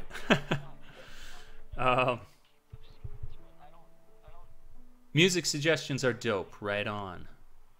Oh, that's to Aesthetica. Right on. What is it about a boot? I wouldn't know. I don't say a boot. I say about. So whoever has been doing that, Stop it, Canadians. Stop saying a boot. I think that might be an Eastern Canadian thing. Letters, the shotgun mic, I've only done like a 20-second clip yesterday for me to be able to put it onto my computer and then to listen to how was this 20-second clip compared to when I didn't have it, and it's night and day. The shotgun being a directional mic soaks or cuts out all the additional bouncing, horrible audio in the room. It sounds almost like I'm laved up, which is amazing, and so the real test run is for it tomorrow, when I go out to Yokohama, and I'm going to do, like, the full-on aspirational, you know, 500K. Oh, my God. My back hurts. Jim, oh, it's so shredded. I need to stretch. Nerd Magnet, if you like Weezer. I do like Weezer. Yeah, exactly, Rob. There's always more gear to buy. Always. Just do something shocking. Show your testicles through your boxers. If it all, like, yeah, if it all doesn't work out and I get better and better videos and I see no response, you guys are going to see a sad slide into shocking eating competitions, like, just, like, all sorts of horrible, depraved activity. Caleb asks, do you have a crush on someone? That's a good question, Caleb. The angels wonder. Okay. Another question. Now that you lived in Japan, do you know your Japanese geography? Can you name and locate all prefectures? I have a decent sense of it, but I would in no way say that I'm not like a professional. I'm not like a professional geographer of Japan currently, but I mean, I'd know if somebody said this or like this. I'd be like, oh yeah, that's north or that's south or whatever.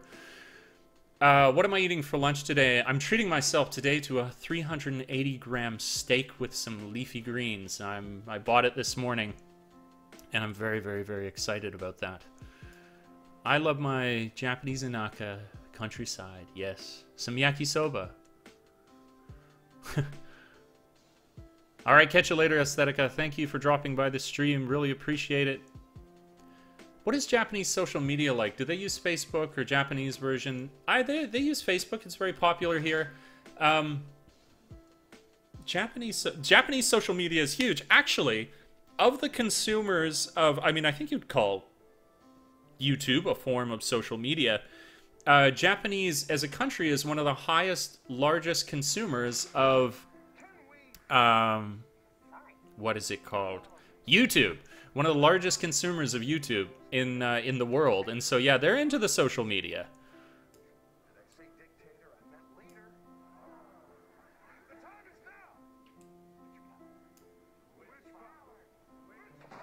Lime is really popular.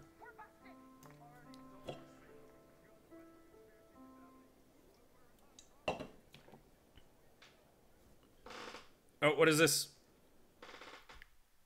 And it just doesn't stop today with the great generosity of you, the most amazing subscribers. That's awesome. This is from Zhang. This is from Zhang.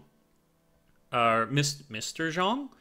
Another $6 donation through my PayPal.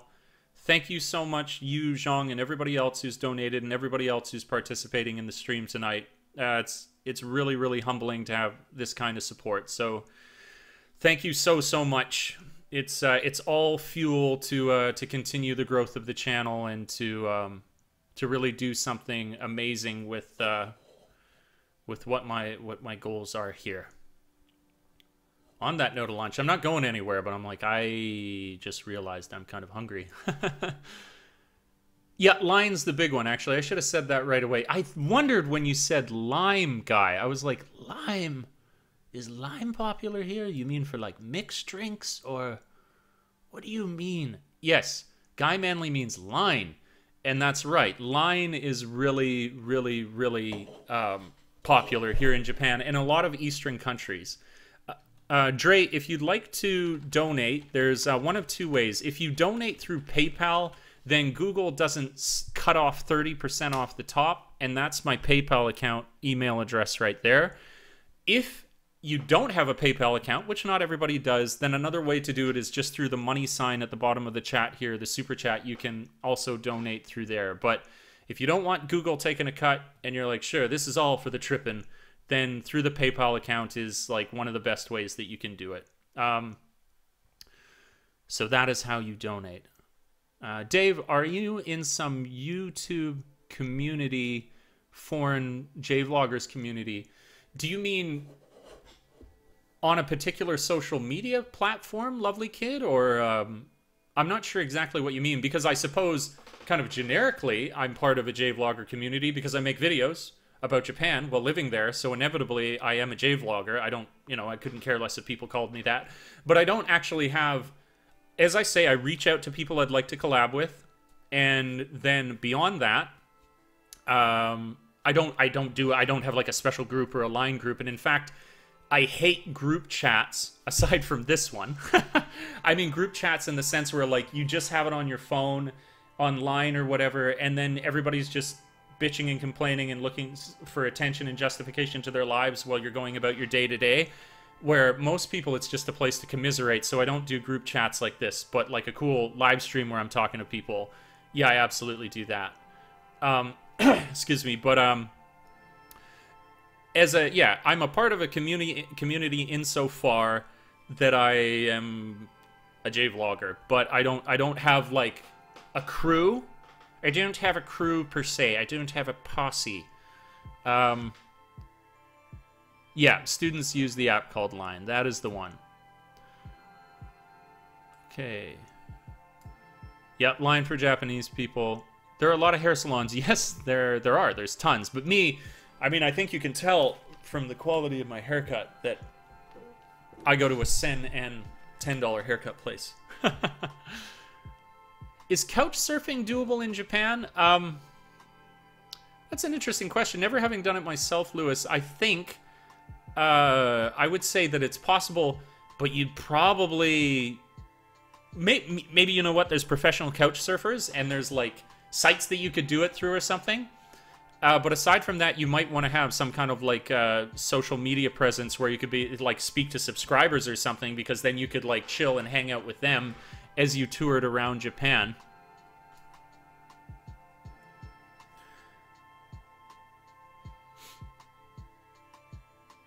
Saicom. First name pronounced Saicom. Okay, thank you very much, Cardboard. I hate messing up people's names. Ugh. Yeah, I thought, and especially like you're saying, D, the way that they take 30% of a donation directly to you, I was like, that's pretty steep, YouTube or Google or whatever. But when I consider that in some cases that there would be no donation otherwise, it is good and is appreciated. But yeah, like ideally, and I will set it up, my buddy's going to show me how to do it, I'll have a better alternative for people. Oh, my back. I need a little Thai woman to walk on my back. The PayPal way is probably the easiest for people because, like I say, it's the most direct. Is TKO Sam a good guy to hang out with in bars or clubs, or does he embarrass you? I haven't hung out with TKO Sam in that context, aside from like one YouTube meetup where he was just like, he's just unabashedly, unapologetically himself, and he doesn't embarrass me. And I think there's, like, we're all conflicted human beings, and I do see a lot of good in him, much as he's a conflicted person. I think in his heart, he's a good person. Noisy? Yeah, absolutely. He's fucking insanely noisy. I mean, it's almost like we're talking about places for conversation. There's a time and a place for Sam, but I only got love for him. I think he's got a good heart.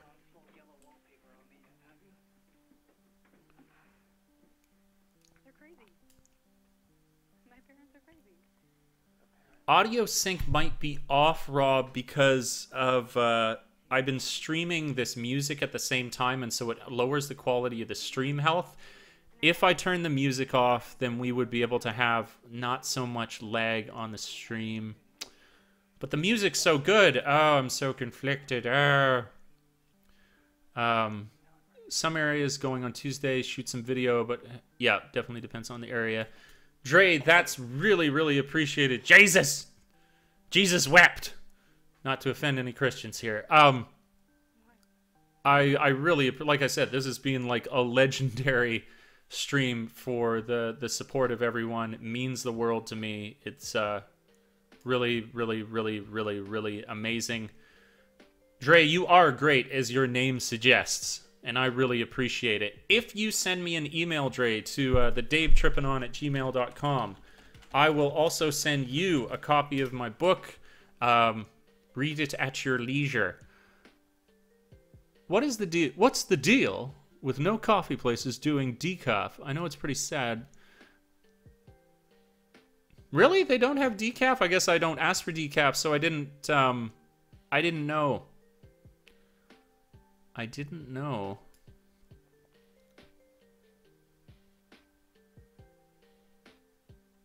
Cheers, Caleb. I appreciate it. Yeah, I'm not against why would I be against? Why would I be against the community? I think communities, you know, what is it? Who is it? There's a guy, if you like history, he does like a lot of war history, and he does this awesome like audiobook of, damn it, I wish I could remember his name. I listened to a thing on the Reformation. I listened to a thing on what was it? On the fall of Rome. And I listened to it. God damn it, it was really, really good. I listened to a thing on Genghis Khan, and he talked about like Genghis Khan going up. This is a great story for like unity, where he brought all, and it was one of the longest. What would you call it? One of the longest dynasties of any like historical dynasty. Genghis Khan, and he got his family to come up to a hill when he was like nearly dying. And he got out an arrow and he gave it to his son, one of his sons, his eldest or whatever. And the son goes and he says, break the arrow. And so he breaks the arrow. And then he hands his son a fistful of arrows and he says, break these. And the guy can't. And it was this great symbol for like the aggression of their empire, but also like unity being the strength where everything results from. So yes, I believe community is important. And, you know, binding together to become greater as a group is really, really useful. But I find that as opposed to forcing a community to occur like that, or saying like sign up for the community, they sort of naturally occur. And that's almost the healthier way, because the people who are really into them, where there's no like subscribership to this community, you just do stuff together, is much better than like the sort of membership, like let's all join this thing and do this, because then you get like half committed people and blah blah blah blah blah. So it happens organically. What was the strongest earthquake scale you experienced in Japan? Probably around a 5 or a 4 or something. Do you ever, you know, I've only actually ever eaten Coco's curry once before, D. One time. That's it. And it was really good, but I mean, I'd only eaten it the one time, so, yeah, I didn't, excuse me. I didn't ever risk doing it enough that I had a problem. So is DaveTrippin your actual name? No, DaveTrippin is not my actual name. It's just the channel name. Dave is my middle name. Japanese version of Tim Hortons, it'd probably be like Tully's or like a Mr. Donut. Mr. Donut, maybe. Is there anyone you dislike in the community? Asked D. That's oh, Dan Carlin. Thank you, Steve. Thank you very much, Dan Carlin. That is absolutely the name I'm looking for. He is, God, he is like, and he always puts this like low ambient music through the things. He is a master of what he does. I love it. Like, it's incredible. If you guys want a cool audio historical thing to listen to, like, I just exhausted his whole library, because he was such a cool guy to listen to. I even did, like, in my old videos, if you go back through, I liked his thing of the Reformation so much, I did, like, an abridged version, if people didn't want to listen to the full 11 hours. I did, like, a, god damn it, when I think of how unpopular making that video was. Like, who's gonna watch an abridged Dan Carlin historical recounting on my YouTube channel. It like also shows how directionless I was to begin with. But hey, you got to start somewhere, right? See you, Marshall. Great having you in the stream. It was awesome. Yes, D, we shall one day make it over to Japan if you're not already here, and we'll get together. We'll have a beer, and everything will be right with the world.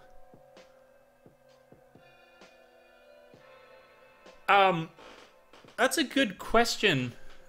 Oh, wait, I think I skipped people. Favorite Japanese coffee chain? I don't really have one, Grant. I just go into whatever looks like it's serving coffee. Although I think there's some pretty cool places, like hipster places you can go in Tokyo, but I haven't gone to them yet.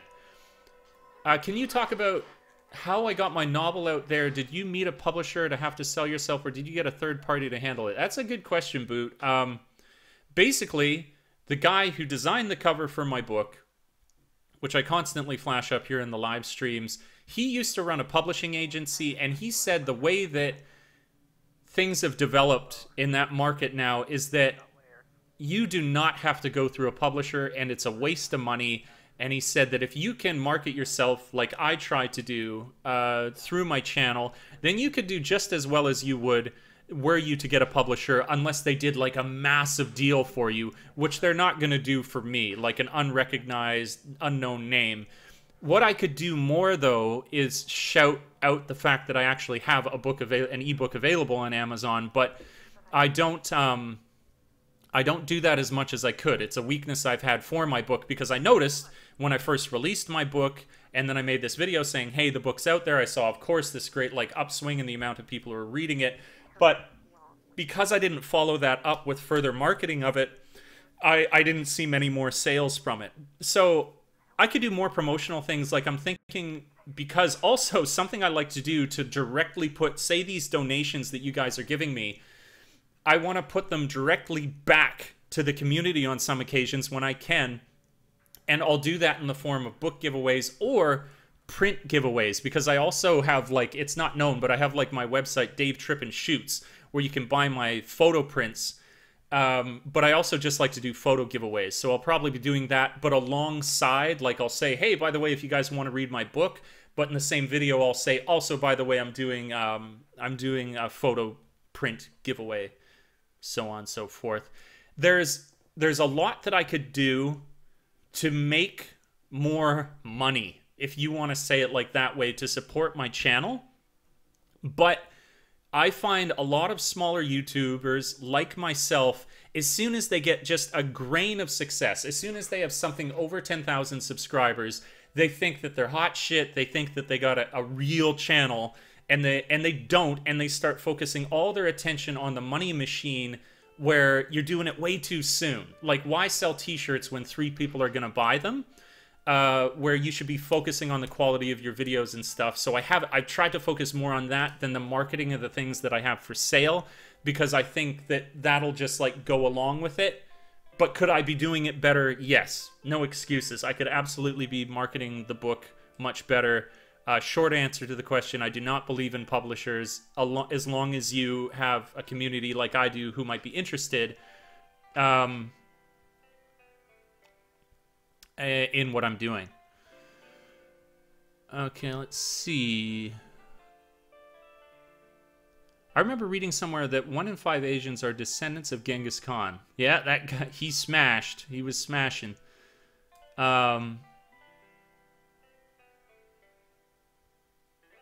Sure, you know, humans being humans, right? Letters, like, there's cliques. There's definitely cliques.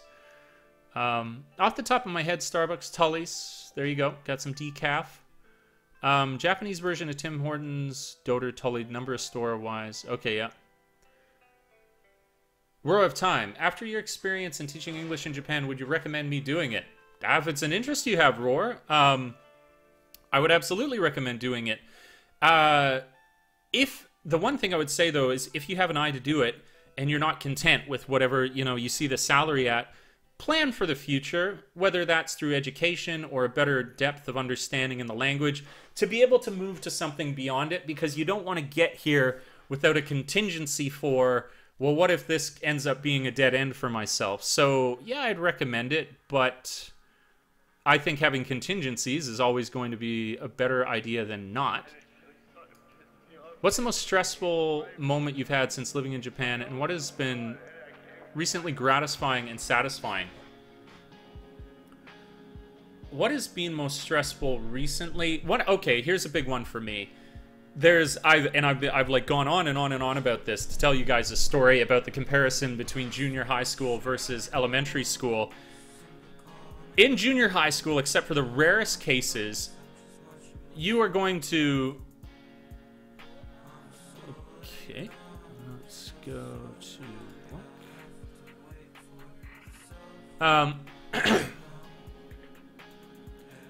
is that when you go to junior high school is so basically easy, and it allowed me to focus so much on YouTube, because at my work, zero stress. We're talking zero stress, because it was so easy. You never lead the classes. There's ways that you can be better and worse support, but it's not hard.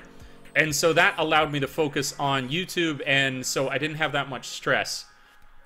Then I got this huge amount of stress when they moved me into elementary school, because it's no mystery when you move into elementary school, because of the lower demands on you for grammar, you're expected to lead and produce everything for the content of your lessons. And where I was like already still doing a full-time job, but it was so stress-free that I could work full-time on YouTube, there was definitely a dip in my productivity on YouTube where I was like, how can I make decent quality videos while trying to do this job at full steam like they require me to? So that was hugely stressful at that time. But then, when you want to talk about something that's really gratifying recently, it's as I've overcome that challenging hurdle of now being able to do the ES work that I have to do while maintaining and improving the standard that I have for when I'm trying to work on my YouTube. So it's all kind of like rolled up into one thing there. Yeah, that would be the story for that. What do you miss about Canada except friends and family? The geography of it, absolutely. Like when I go back and I visit my buddy and we go to like his beautiful cabin on a lake, and just the huge evergreen trees and the kind of like the lack of humidity. I mean, as soon as I step out of the airport into Vancouver, I'm like, oh my God, it's absolutely amazing. So I miss the geography of it there. I miss the competency and just not having to think whatsoever about the language. I mean, I've always kind of got a bit of a smile on my face when I go in and I'm speaking to any sort of clerk where I'm like, I could talk to you about anything and in a full range of expression, which I do not have while I'm here in Japan. So that's huge. That's really huge. Was Yukio Mishima gay? I don't know who that is. I don't know.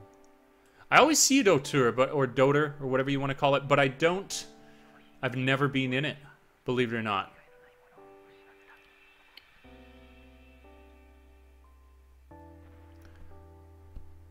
Oh, that's awesome, Boot. Yeah. Congratulations. Yeah, writing anything, good or bad, is it's no small feat. No small feat whatsoever. All right, Grant, thank you for dropping by the stream. It was awesome to hang out. Do you have moments where you just want to drop everything and move on? If yes, how do you overcome it? Yes, absolutely I do. There's great moments of weakness, Mr. Boot. But the way that I look at it is that those moments are a part of the human experience. And where before, when I was a little younger, I might have seen that as the sky falling and like that I would have to act on that feeling immediately. As I've had a little more experience, I can kind of see the transience of those down moments, and I look at it as an opportunity not to give in to them.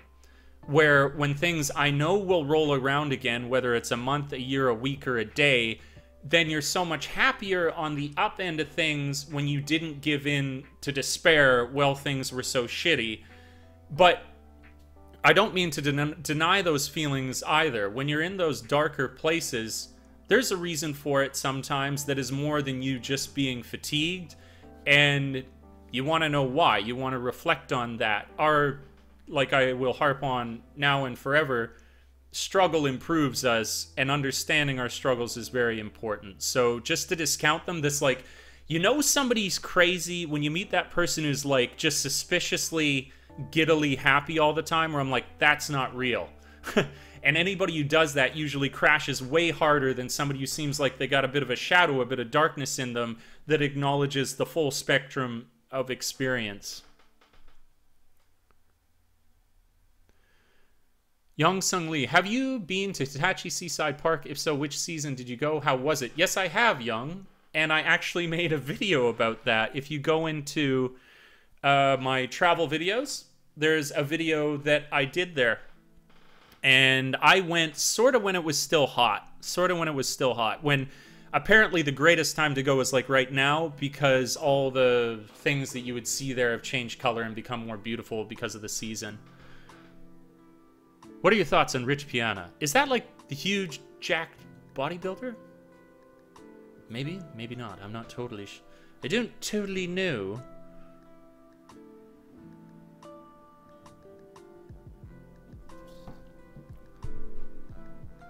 Yeah, and I think if you look, Young, it's called that. It's called Hitachi Seaside Park. So you shouldn't have a problem finding it.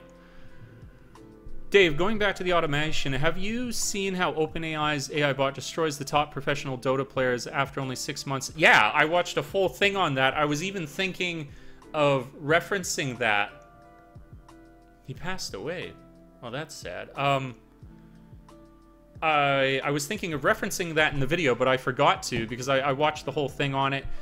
And it's just what I was saying, where I really feel like people have their eyes closed. As much as, like, you can feel like everybody knows if you go looking for, like, AI and automation, and you read in these articles and in these groups of people who are aware of it. But for the most part, people are not aware of how much change is coming within the next 10 years. And the sort of, like, I was saying it 2 years ago about, like, automation of vehicles and how that was going to affect things like trucking. And everybody said, when I released the video, they were like, that's never going to happen in our lifetime, blah, blah, blah. And now you have, you've got, like, what's-his-face, Elon Musk talking about releasing their new trucking or whatever, that they would be able to do it, where I was like, yeah, this stuff is, it's coming, and it's coming way faster than people realize. Except for this group that does not have their head in the sand as a result of their general curiosity and educating themselves on the topic. But when you spend time in those communities, it can make it feel like that's the way everybody feels, when the reality is no, it's not so many people that are aware of that than you might think.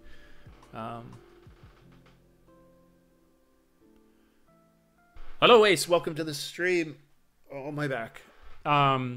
Arpad says, in North America, we always hear about the Japanese work ethic being super high. Is that a hype, or is that more laid back than it's out to be? No, it's not hype at all. The Japanese work ethic is insane, but I would say that it's really, really flawed. Where so much of Japanese work ethic has nothing to do with productivity and everything to do with your presence. And people just, like, for social reasons, for, like, social, what do you call it, social mobility, to move up through a company, putting insane overtime in just to look good, but where they're accomplishing nothing at their work. And it's the cause for a lot of deaths and suicides here. In fact, there was an article I read on Friday about another person who had committed suicide from clocking 150 hours of overtime in a month, and in the months previous having done something like, on average, 100 hours of overtime a month, where there's a real divide in what is healthy work and what is keeping up appearances and what is, like, oh, just like, yeah, it's a real problem that I believe the term is karoshi, is like death from overwork in Japan.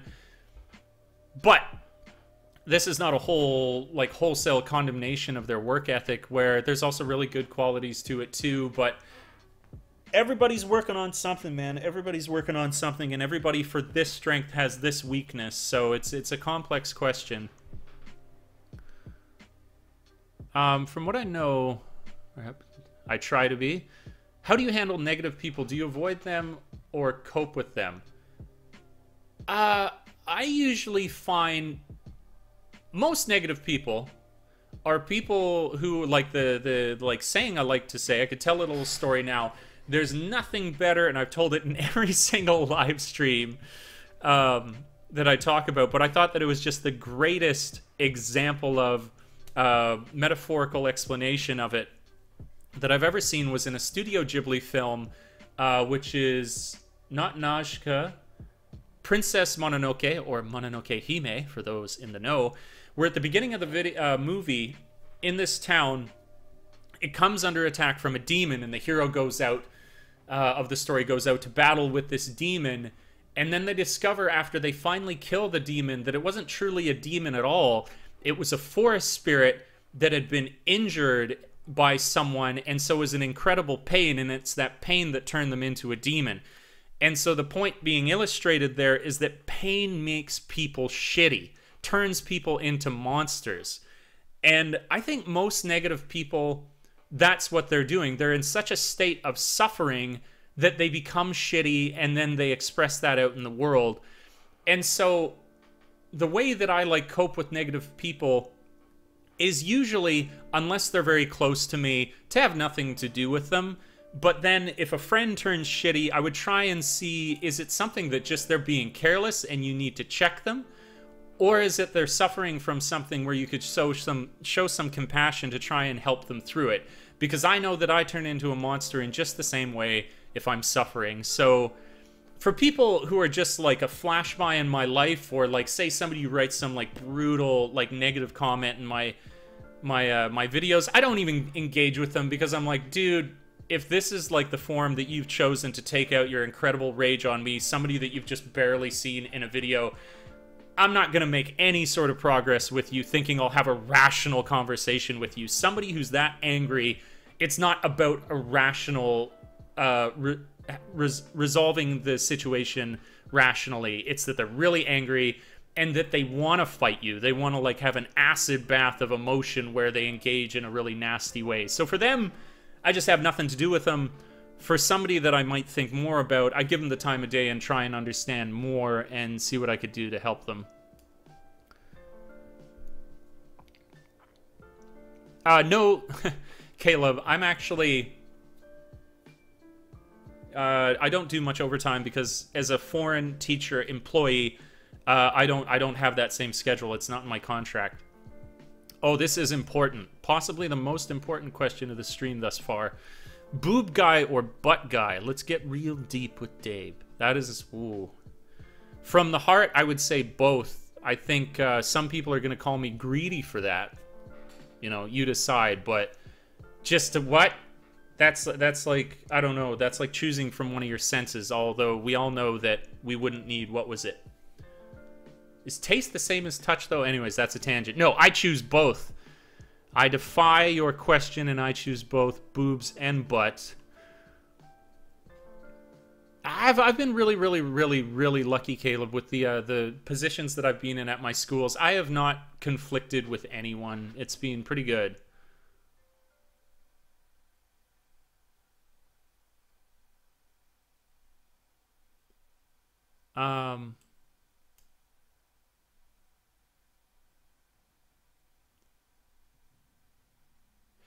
Yeah, that's right. The black whatever, yeah, it's like got all the tentacles covering it or whatever, and I think it was a boar or something. It was like a wild boar. That's how they turned it into a spirit creature or whatever.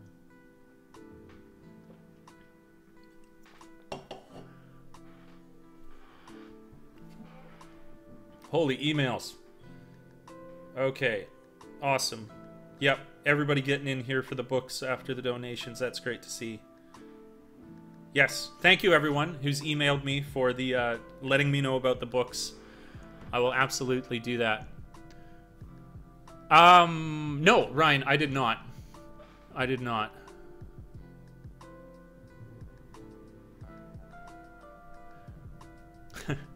Battlefront 2 looked cool. I did not play it. Halloween this year is looking like going into Shibuya. You can't be in Japan and not go to Shibuya and see the absolute awesome madhouse that it is there. And I'm thinking of renting a tux and going as James Bond. That's what I was thinking, just because it's simple, it's clean, and it looks good in the video, let's face it. If you had one wish granted immediately, what is it? That the video that I made this weekend were a breakout video for me. But then it's kind of less like a wish, because I don't need to do that on faith. I can do that on confidence, because this video is going to be so good and so well put together that it was no doubt in anyone's mind that it would go viral, because people enjoyed it so much and wanted to see more.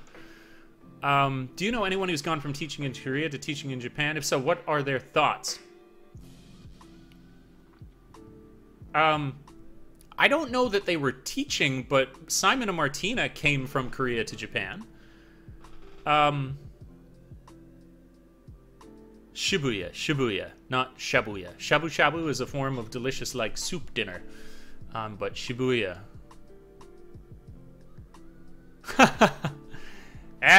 You're right. I didn't ask for one. Yeah. I'm not a totally altruistic person. That's true, isn't it, Alex? Yeah, screenshot. DaveTrippin exposed. Had the opportunity to ask for world peace. Did not. Like I said, I'm asking for boobs and for ass. I want to have a breakout video. Clearly, I'm a greedy person. Let's just face facts. We got some major cages coming to disruptive technology. Yes. Tell me it'll be okay in terms of the disruptive technology. I think technology will always be a double-edged sword, because it's always going to be humans using it, and so you'll see it used for wonderful things and you'll see it used for horrible things. And the soul of humanity is always at war with itself, so I think it'll do a lot of great things. There'll be a lot of wonderful things, but it's never a sure thing whether it'll all be okay, you know? It's up to us. There's what is that line from Terminator? There's no fate but what we make. So our actions matter. They do not exist in a vacuum. That's my belief. Your actions and behavior emanate outwards from you like ripples in a pond. So I think like what is it? Morality could never matter more than in an immoral world. So just know that your actions matter, your communities matter, and if you act on that, then hopefully things will work out. Cool, Robert. Catch you later. Thank you for dropping by the stream. Hello, Migs. Hello, Migs.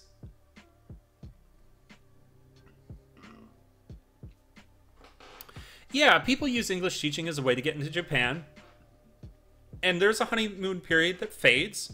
Yeah, absolutely there is. And that's why I talk about these contingencies and finding different ways to challenge yourself, because everything gets old. I mean, that's kind of the thing where it blows my mind, where some people make YouTube channels where they produce the same quality of content for 100 years, where that's gotta be boring for you. So whether it's a job or the content you produce or whatever, everything's novelty fades, and so it's really important to get out of your comfort zone, to challenge yourself, to keep your life interesting, because otherwise you'll just be bored and you'll have that kind of existential crisis where I think it is not enough for humans just to exist. We need to grow. And that's definitely as a result of of challenging yourself. So yeah, you're right to say it simply. There's a honeymoon period. Absolutely, it fades. And if you don't want to become horribly disillusioned by the country, then you need to challenge yourself. And I think a lot of people, that's where they hit a brick wall with Japan, where then, as opposed to realizing the fact that, oh, it was just a honeymoon period, like Louis C.K. talking about love. How did you expect love would always be right here? How did you expect that your feelings regarding Japan would always be right here? Of course it was going to fade, and you have to do different things to stimulate yourself.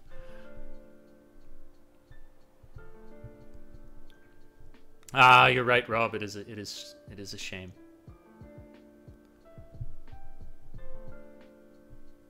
Do you have a set group of friends that you hang out with regularly in Japan? yeah, I got kind of like a couple go-to friends, people that exist around the periphery. I mean, I really like it. I consider her a great friend, although it's in this kind of professional relationship. But my Japanese teacher, she's absolutely amazing. And to be real with you guys, the amount of time I spend doing YouTube, it doesn't allow me to be more social. Because if you want to edit a good video, it means you can't go out that night. If you want to improve your Japanese, it means that you can't go drinking. There's a lot of kind of self-inflicted discipline in my life which doesn't allow my social circle to grow more broadly. But I get releases for it, like my buddy coming in to visit from Canada, and us, like me doing like a 2-in-1, make a video while seeing a friend. Yeah. If you have to pick a prefecture other than your current one to live, which would it be? I would see down the road, I would like to move to Kanagawa. I'm actually thinking of moving to the sort of Yokohama region would be my next, like, that's my aspirational place to live. That would be the next one for me. When are you upgrading your laptop? As it stands, Alex, like, I'll say the specs again, i7 6500, 16 gigs of RAM, and GeForce 970M. I don't really need to do it yet, so I just, like, there's no need. That's basically it. When there is a need, a very clear need, then I would do it. But, like, I only bought this, like, a year and a half ago, and I dropped, I dropped, like, 2K on it. Like, oh, the money I've put into YouTube. But I love it, so that's why I do it. So I wouldn't, like, it'd be insane to sell this computer now. No. The laptop I had previous was aged. I used it for 3 years in Japan before I finally... Well, it crashed my computer like 8 times with the last video I edited on it, where I was like, yeah, I think it's probably time that I have to get a new laptop.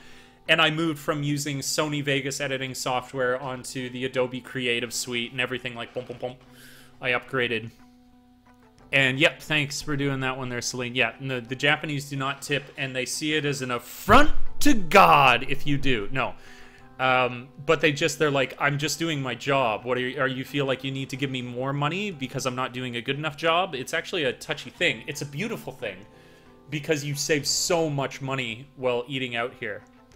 Thank you for your donation, Dre, and thank you for being a part of the stream. I'll catch you later. Have a good one.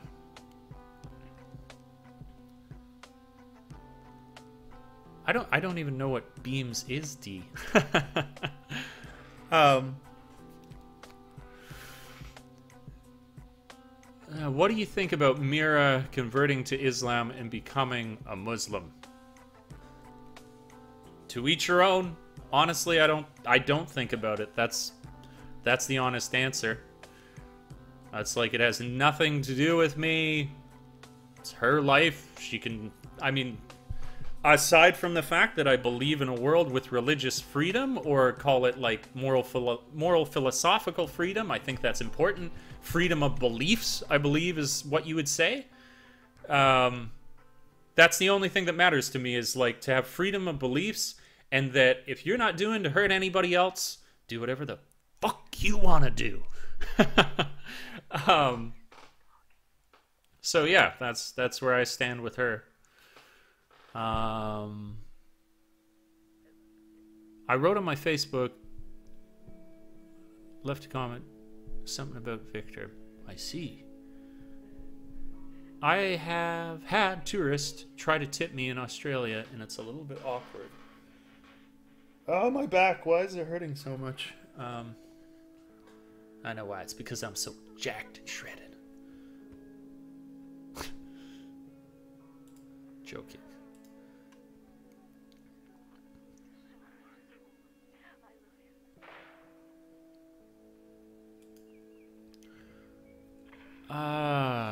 Do you watch any US shows? Although you have trouble with Japanese language, have you ever tried watching Japanese TV shows to study?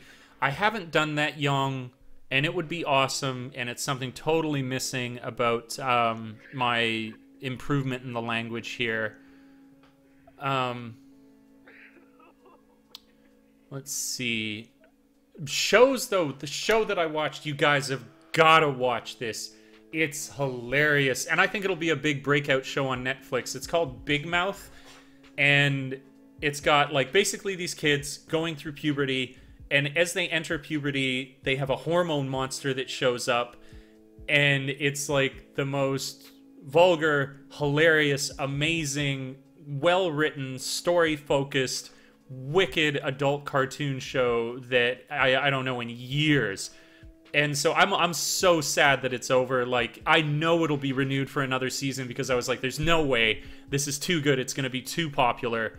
And yeah, so that's my big one. It's fucking hilarious. Especially the hormone monster. It's just hilarious. Do you think it's bad that porn in Japan in Family Mart is where kids can think it, or you think it's planned strategically? I think porn anywhere in the sight of children is bad. I don't think then... I think sterilizing the world of it, then you just create these little naive automatrons. I don't think you should ever sterilize things. More important than where the porn is having an open discussion with your kids about it. Because it's a big, mean, nasty world out there, and kids are going to come into contact with all of it. And as opposed to having this little, like I say, naive Gomer who's like, oh my god, a boob, or porn, or rough anal sex, is to just have an open dialogue with them and be like, what do you think of that? How did it affect you? And if your kids trust you to speak to you, then it won't matter what they're exposed to because they'll have the guidance that they need to navigate all this crazy shit that they come in contact with. Have you met Black Pigeon? He's a Canadian guy that runs his YouTube channel. I've seen a few of his... He has some really thought-provoking stuff, but I haven't really... ever spoken to him before. But I saw definitely a couple... videos go by that I was like, oh, that's interesting. Do you promise you're going to club with me and bring back girls to the hotel when I come soon? Certainly, Mr. Boots, certainly. Let us go get lit. Let us get very lit.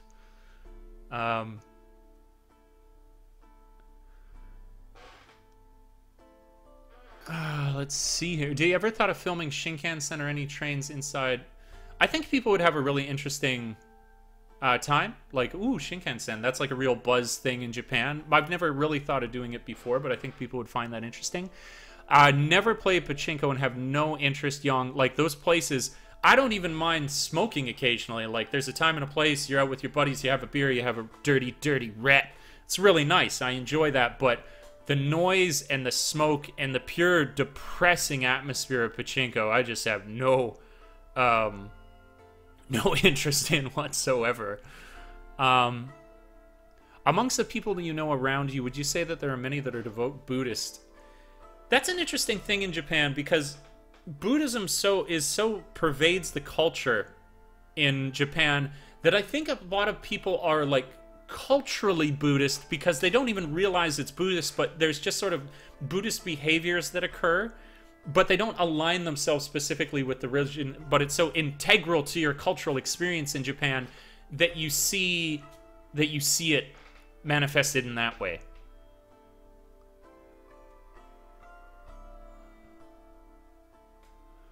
Is TKO Sam a close friend? I think it would be cool to see collabs of each other, do touristy things. Sam is a friend. He is a friend. And we've actually, it's funny, one of my most popular videos, we went and we did a supermarket tour, and I went with him there, and it's got somewhere around 50,000 views. I was like, holy shit, people really are interested in this supermarket. So I did a collab with him, but we haven't done anything in recent memory. But yeah, we talk frequently, and I do consider him a friend. There's a lot that I respect in him. I would say that.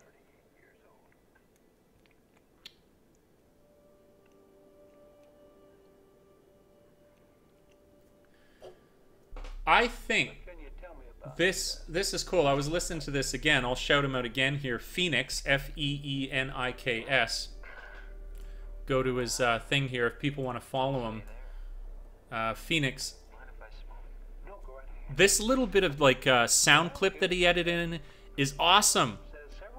It's from One Flew Over the Cuckoo's Nest, I think, and that's gonna date me. People who are like under 30 are gonna be like, what the hell is he talking about? But it's an awesome movie. One of what's his face, Jack Nicholson's greats. I would love to do more collabs, Alex. I have reached out to a lot of people, but unfortunately it's not come to fruition yet. But I'm going to. I'm always gonna keep reaching out. I never give up. As Elon Musk would say, I'd have to be incapacitated. I never give up until that time. Go till I drop. Well, as near as I can figure out, it's because I fight and fuck too much. In the penitentiary? No. Is there a way you can put other people's music without getting dinged, the Beatles or something? It just depends. There's some music that is not copyright, like actually there's a whole range. You can use some people's music. I have in a number of my most recent videos that anybody can watch your video, but all the ad revenue from that video will go to that artist. But I do that because I see it so strengthening the video that I'll just draw more people to my channel. So you can use tons of people's music, like professional, like, you know, famous artists, but they'll collect the ad revenue. Although in some cases there'll be other restrictions, like you can't watch it on mobile, or you can't do this, or you can't do that. There's actually a feature in the creators section of YouTube that shows you, if you put the title of that song that you're interested in, it shows you the copyright guidelines. And then there's a lot of copyright free music that you can use as well, which is just, you know, you'll still collect all proceeds. Do you have any thoughts on the Las Vegas shooting tragedy that you feel comfortable sharing? All I'd say to that is that, like I said earlier, that more and more there is such a thing as global community and greater interconnectedness, and that our actions towards each other matter, and that we should act with kindness and compassion towards each other, and see how we have common humanistic ground to stand on in the face of a horrible tragedy like that, and let something like that, totally acknowledging the horrendous tragedy of it, but as opposed to like giving into fear and sadness in the way that something like that can tear people apart, use it instead to find like strength in your community, in your actions, and the way that we can be drawn together in sort of a shared humanity because of something like that. But I wouldn't want to talk that much about it. So that's all I would say to that. Find some shared humanity, and you know, be grateful for the people who love and care for you, because they're still here, where so many aren't after that horrible sadness.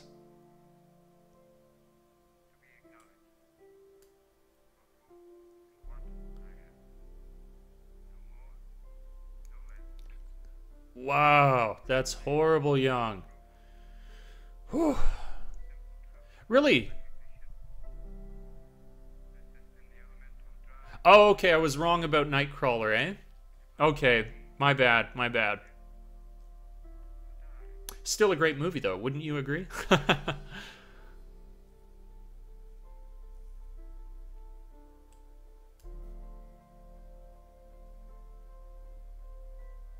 Hey, Ben, welcome to the stream.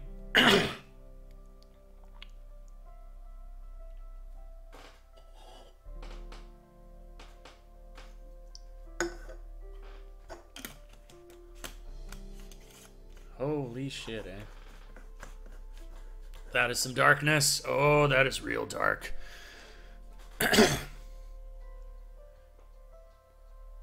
Man, yeah, that's just more tragedy. Yeah, life ain't all sunshine and rainbows, is it? I mean, that's like one of my favorite, like they do in this video or show I'm talking about, Big Mouth, this comedy show. They do these musical things, and there's one that's like dedicated to menstruation called Everybody Bleeds, but done to like that Everybody Hurts song. My favorite song in the whole thing is about, it's called like, what is it? Life is Horrible and Everyone's Sad.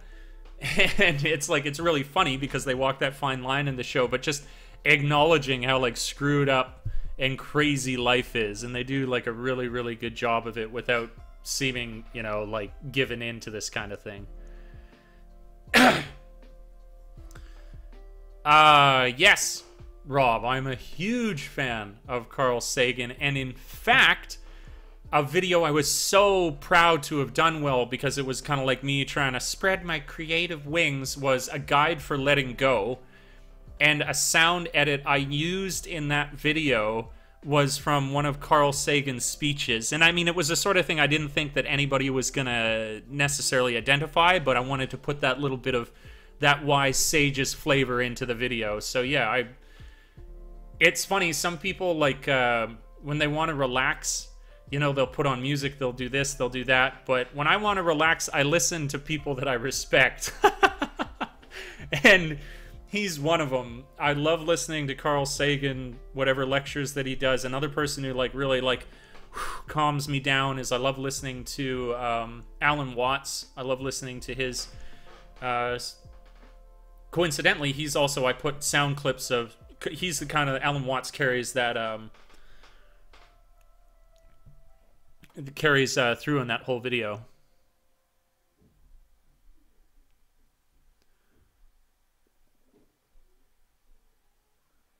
I don't even know Ty Lopez.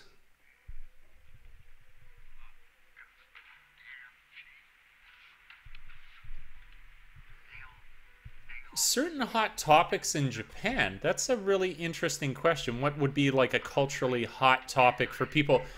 I think I'd be better at identifying like cultural problems in Japan as opposed to like debated ones. Although, yeah, that's, I'd know like debated ones. But I wouldn't know like what is mostly debated. I just know what is an issue. That would be the best way that I could describe that.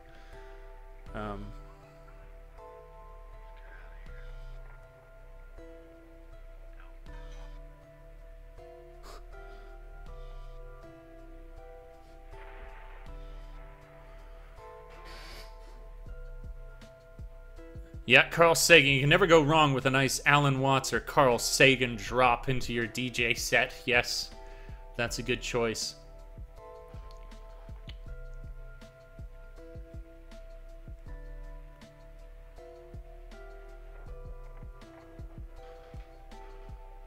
Oh, what the hell did I just do? I don't know why in this picture I was like, I want to get those garbage bags in this. And I totally did. They were like the focal point. I was like, look at this janky street. This janky ass street with all its garbage bags.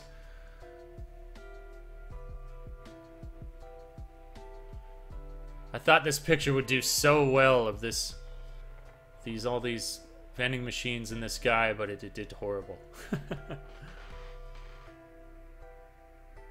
Oh, this woman did not like me taking a picture. I was trying to be like, you know, discretion. But I think she trusted. Oh, we are into Alice in Wonderland now. I like this shot a lot with the bunny. With the bunny. Devilcraft Pizza. Not heard of that. Have you had one of those extreme expensive fruits? No, I've not. I'm not that kind of YouTuber yet. I can't afford the expensive fruits.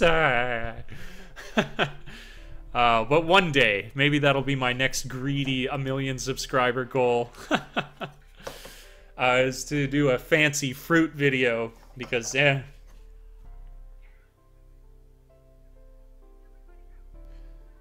don't know, Mr. Boot. I just don't know. Japan life does equal vending machine life. D asks,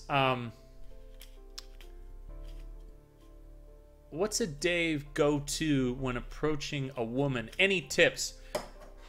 Generally, I'd say if you want to like have, I think people always make the mistake of thinking that a conversation needs to be about something, when actually, like, getting into something can be a really big turnoff, when it's more like just getting a sense of, like, somebody, like, whether they're laid back or how serious they are.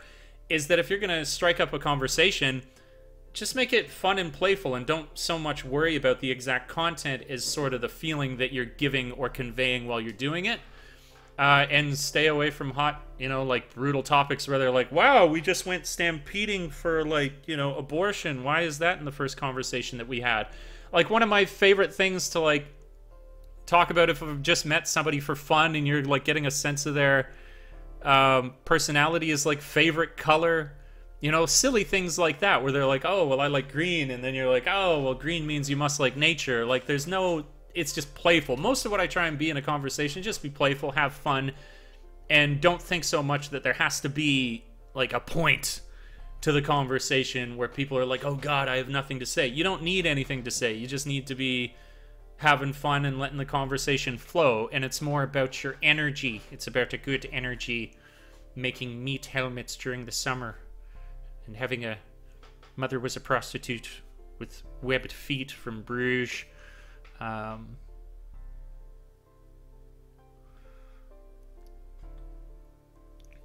When I was insolent, I was placed in a burlap sack and beaten.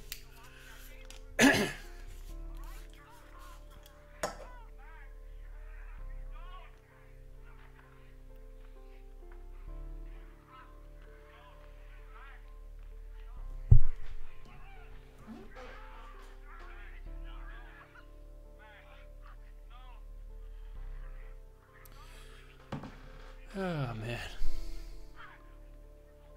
I wish I knew that. I know some of that Dr. Evil monologue, but I don't know enough.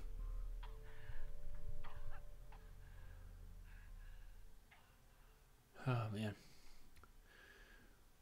Well, guys, I think on the tail end of this song just finishing now, and the fact that I haven't eaten since 11 o'clock this morning, that I'm going to cut the stream here. It was an awesome stream. It was great, everybody showing up. Thanks so much for coming by and all the donations. Everybody's, like, insane support on the channel. Just amazing. And yeah, I'm gonna work my ass off to give you guys something really, really, really special to see maybe for next Saturday, because I want to take some real time to edit this one and make it really, really good. For lunch, I'm going to have steak with leafy greens, some Himalayan rock salt, and pepper. It's going to be amazing. But yes, peace out, everybody. Wherever you find yourself in the world, much love. Have a great day. Hug your loved ones close. And until we meet again on the interwebs, I will catch you later. Peace.